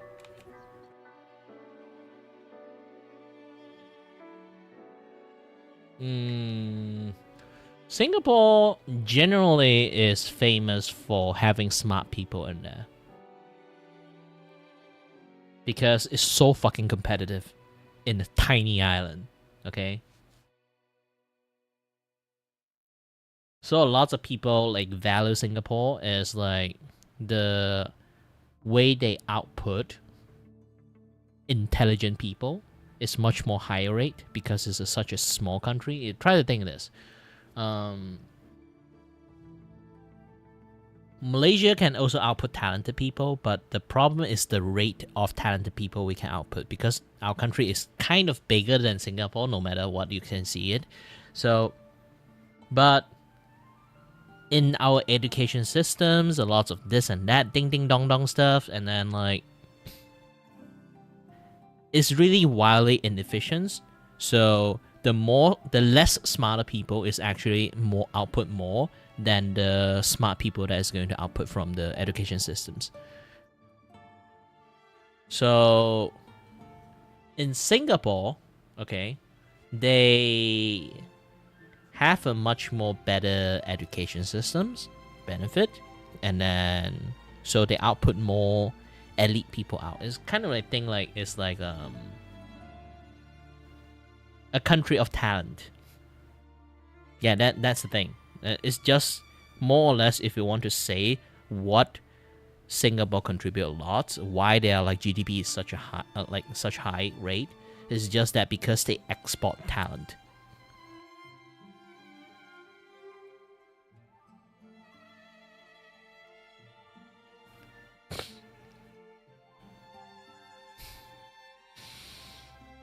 Well, Kelantan is a very traditional place. So if you really want to go to Kelantan, yeah, you have to expect like you have to go for visiting a lots of like different like ancient traditional site, you know, this and that stuff. Just generally something like that.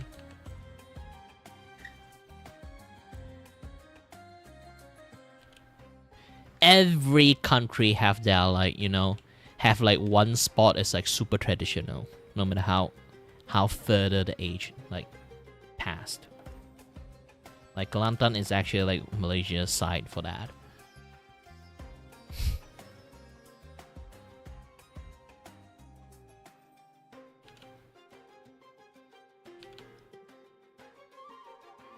Ooh, I'm so hungry. Well, USA have lots of traditional place. It's just that we can't really say it. You know? Here's the thing about like America, okay?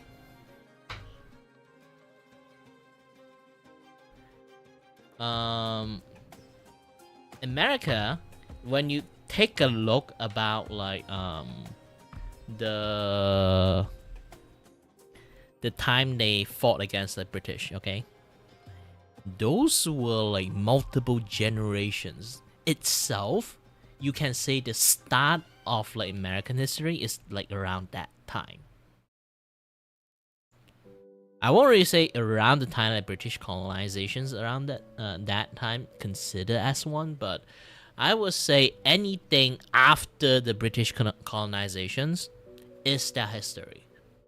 So you can say American as a country is rather new. So it's really hard to pinpoint a traditions or all those kind of things. It's like a very like blurry mess for lots of people. And one of the thing is like they try to distance away any heritage or like any like historical heritage from anything UK, okay? Anything Europe, anything UK. They are trying to erase the existence of any connection with them. So they end up, while people can, like, Japan have like samurai, okay? Japan has samurais, and then Europe side of things have like knights and princess, all those kind of things, like all the fantasy stuff. UK have like the Celtic side of things, and Chinese have like the dragon and all those kind of kung fu shit that going on there, and you know, like the Murim stuff, and then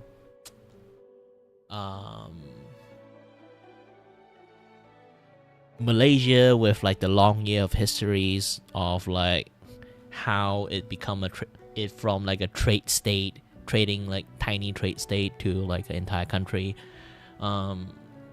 But for America, they try to disconnect everything from that point.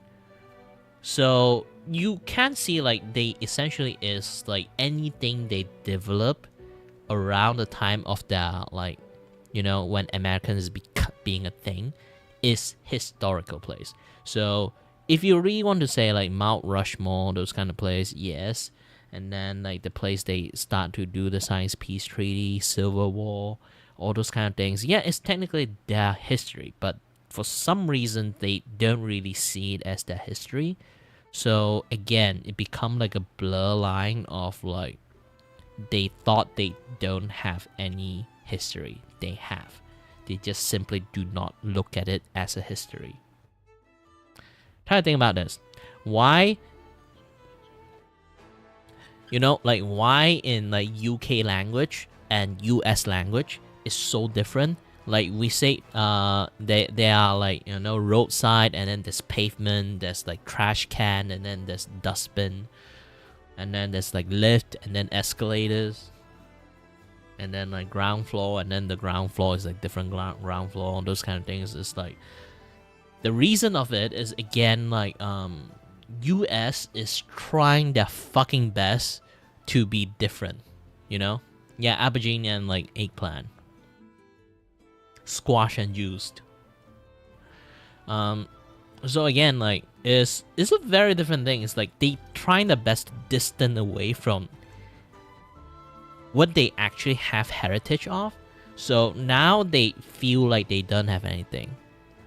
Technically, around the time the cowboy era stuff, it is like part of their history and tradition stuff, but again, they distance away from that. They won't really view that as their traditions. So those things are gone. And America is fucking big. It's not just normal big. Like, try to think like multiple Malaysias combined together. Yeah, imagine like multiple Malaysias combined together become a one big country. That is America. So each state in America, they kind of function already like one big country. So it's like 50 country functioning as one country. How it is a very difficult situation to pinpoint your history and your a lot of things, because you saw like slowly melding up together. So like the west side of America and the east side of America, they all behave so fucking differently. It's like so wildly different. You can consider them like completely different people, but they still see themselves in America. So because of that, they kind of like blur the line of their understanding of their own history and cultures. And with all the woke stuff, it kind of like completely brainwashed them. To the point that they believe themselves have zero tradition, have zero like those kind of any other things. So I do feel bad for them. They become like so gaslight to a point that they don't believe in themselves.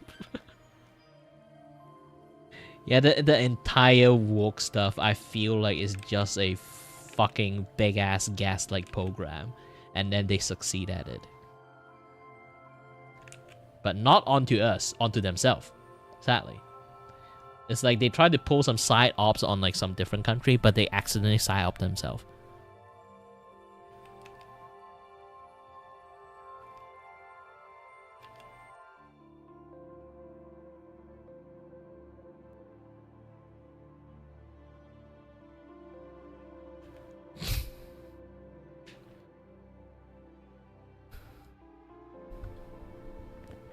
Hong Kong have a very...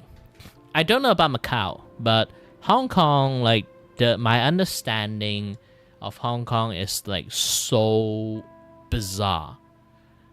You can say, like, definitely there's no country that have such a bizarre conditions as Hong Kong. So I don't have anything I can talk about it because I don't really understand that much. Because again, it's really unique case. So unique to a point that you can't really put a fucking fingers on it.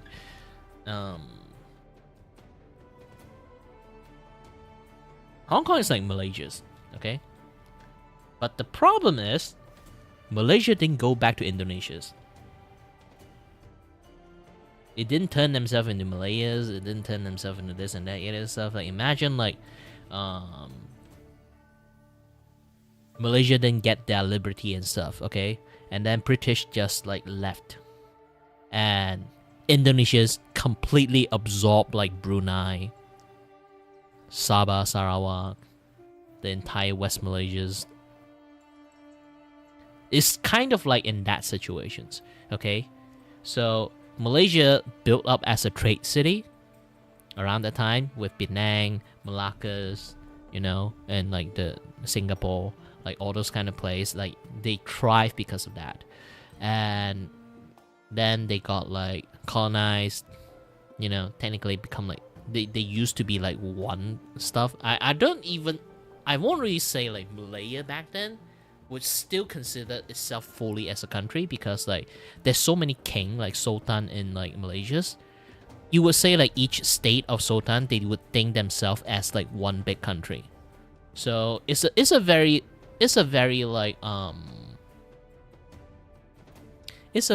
complex history. For some fucking reason, why do I know so much history in Malaysia's? Like I sleep in my fucking class. I guess my ear is still fucking working while I'm sleeping.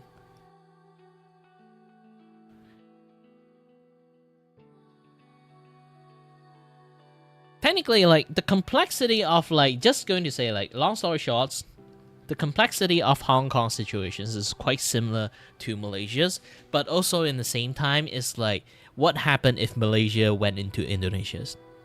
Like, Indonesia completely absorbed Malaysia's. Just that. For Hong Kong situations, they got completely absorbed by China. That's the thing.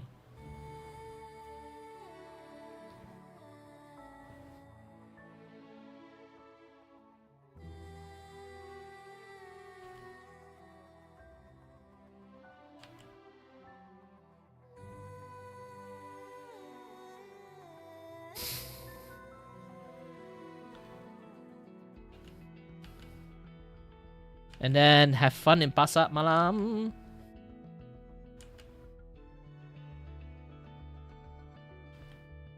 Speaking about that, I'm very fucking hungry. What time is it? Ooh, still not 5 yet.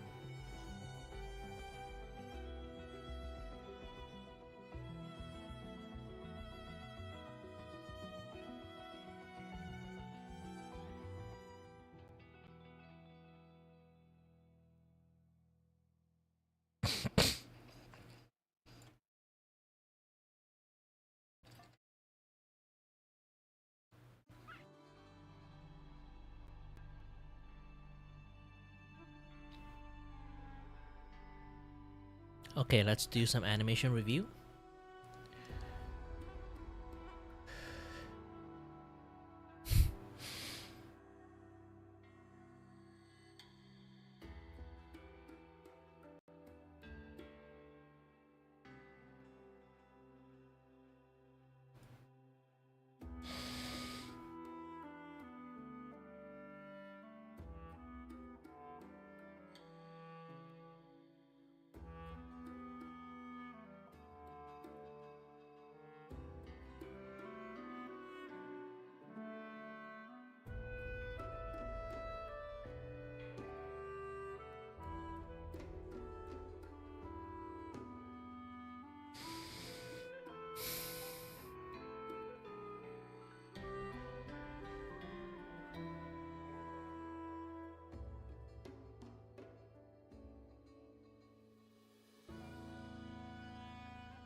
Oh, my back is still very hard. Ouch. My neck.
Hello? 什么？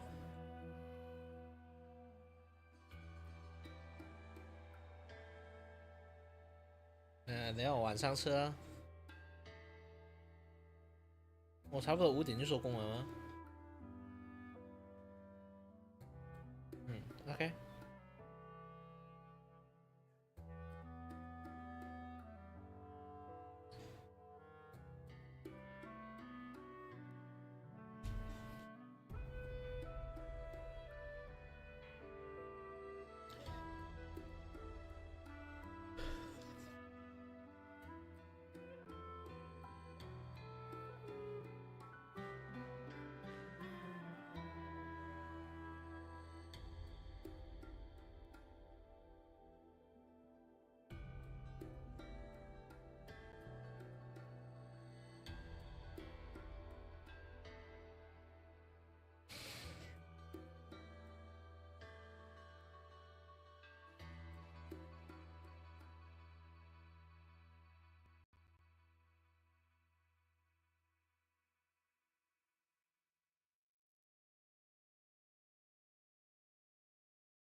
You can do that.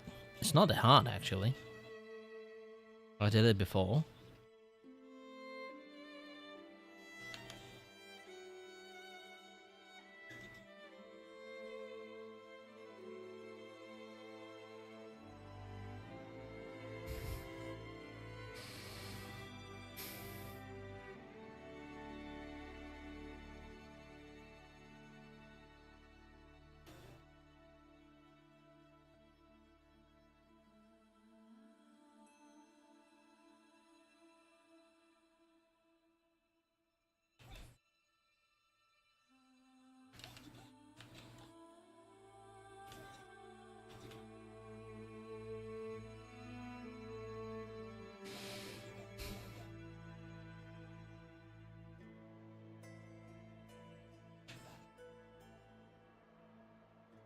And you can just move a lot of things.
Yep.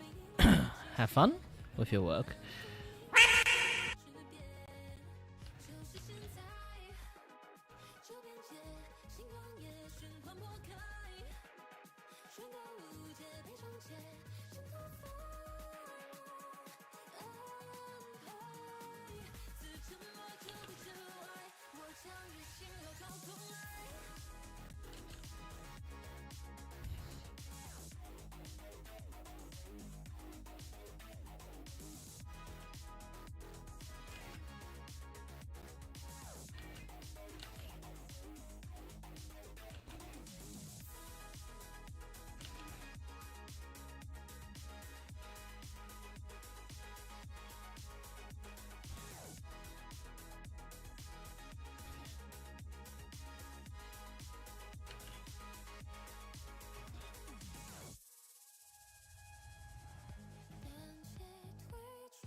Ah, shit, my back. Ah.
your silver veil above the drifting mist.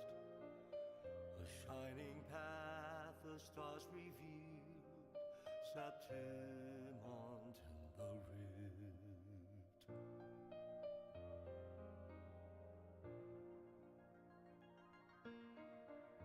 The envoy sails skies unknown, tales carved into stone. The land ignites, reveals beneath an obsidian sea, obsidian sea.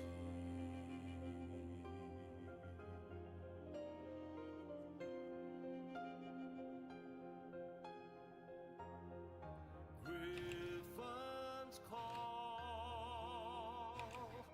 banners gold, glory hums beyond the Colosseum. A grand ingress, Griffin's fortress.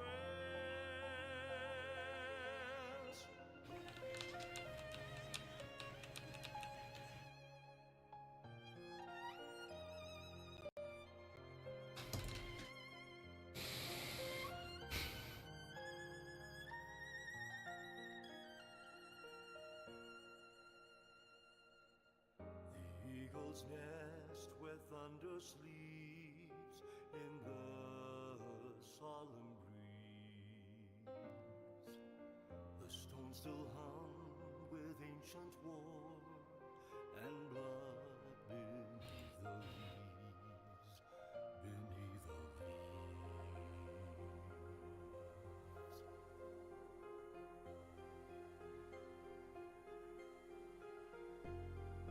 Griffins call, banners gold,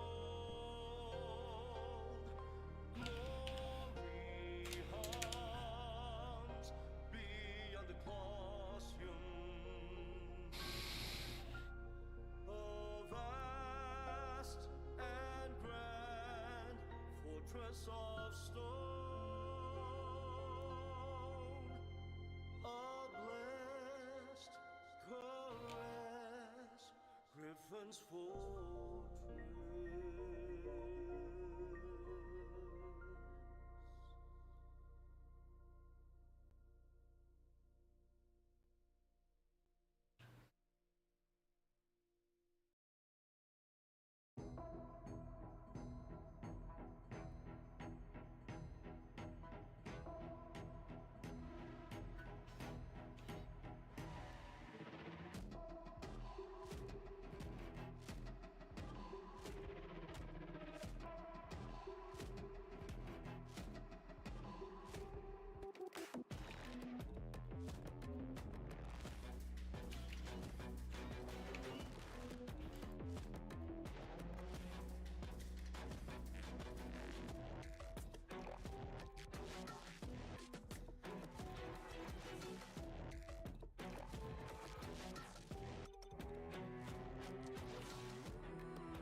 Ah, shit, my back hurts. A lot. What's this tiny bit?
Yeah, like I had work enough on these things.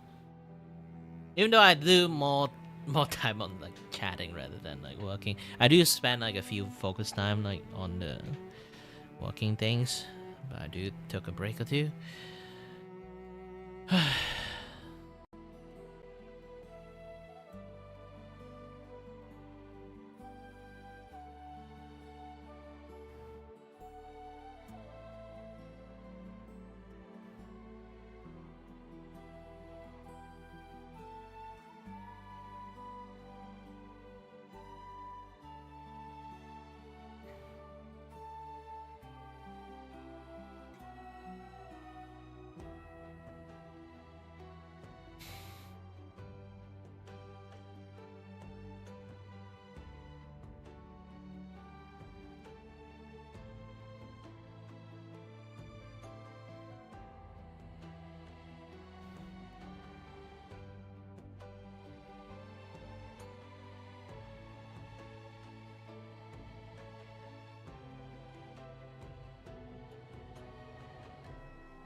Will I be the maiden who's blessed? Then I will walk down the glory path, bring honor and brightness back. Wipe out all the enemies inside. There's no turning back this time. Will it realize? Will it realize? Will the laurel be placed on my head? One day we shall cheer and dance, making joy forever last. Then I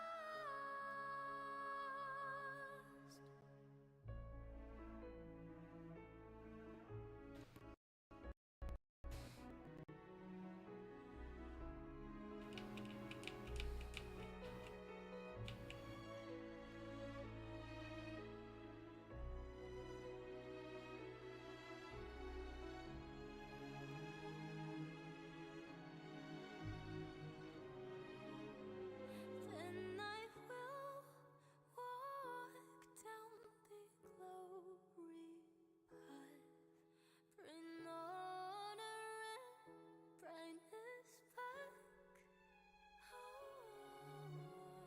Wipe out all the enemies inside. There's no turning back this time. Will it realize? Will it realize? Will the laurel be placed on my head?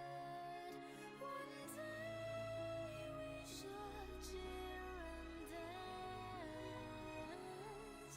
making joy forever. Well, if Good King is still here. Oh, still working on it. Haven't really started yet, but nah, this is general sketch. General sketch. I will be redrawing a few times. By the way, it's already 5, end of the stream, and as always, guys, stay healthy, stay safe. Until next time, stay tuned. On the next stream, hope I'm in better mood, to be honest. Ah, man, I'm fucking back.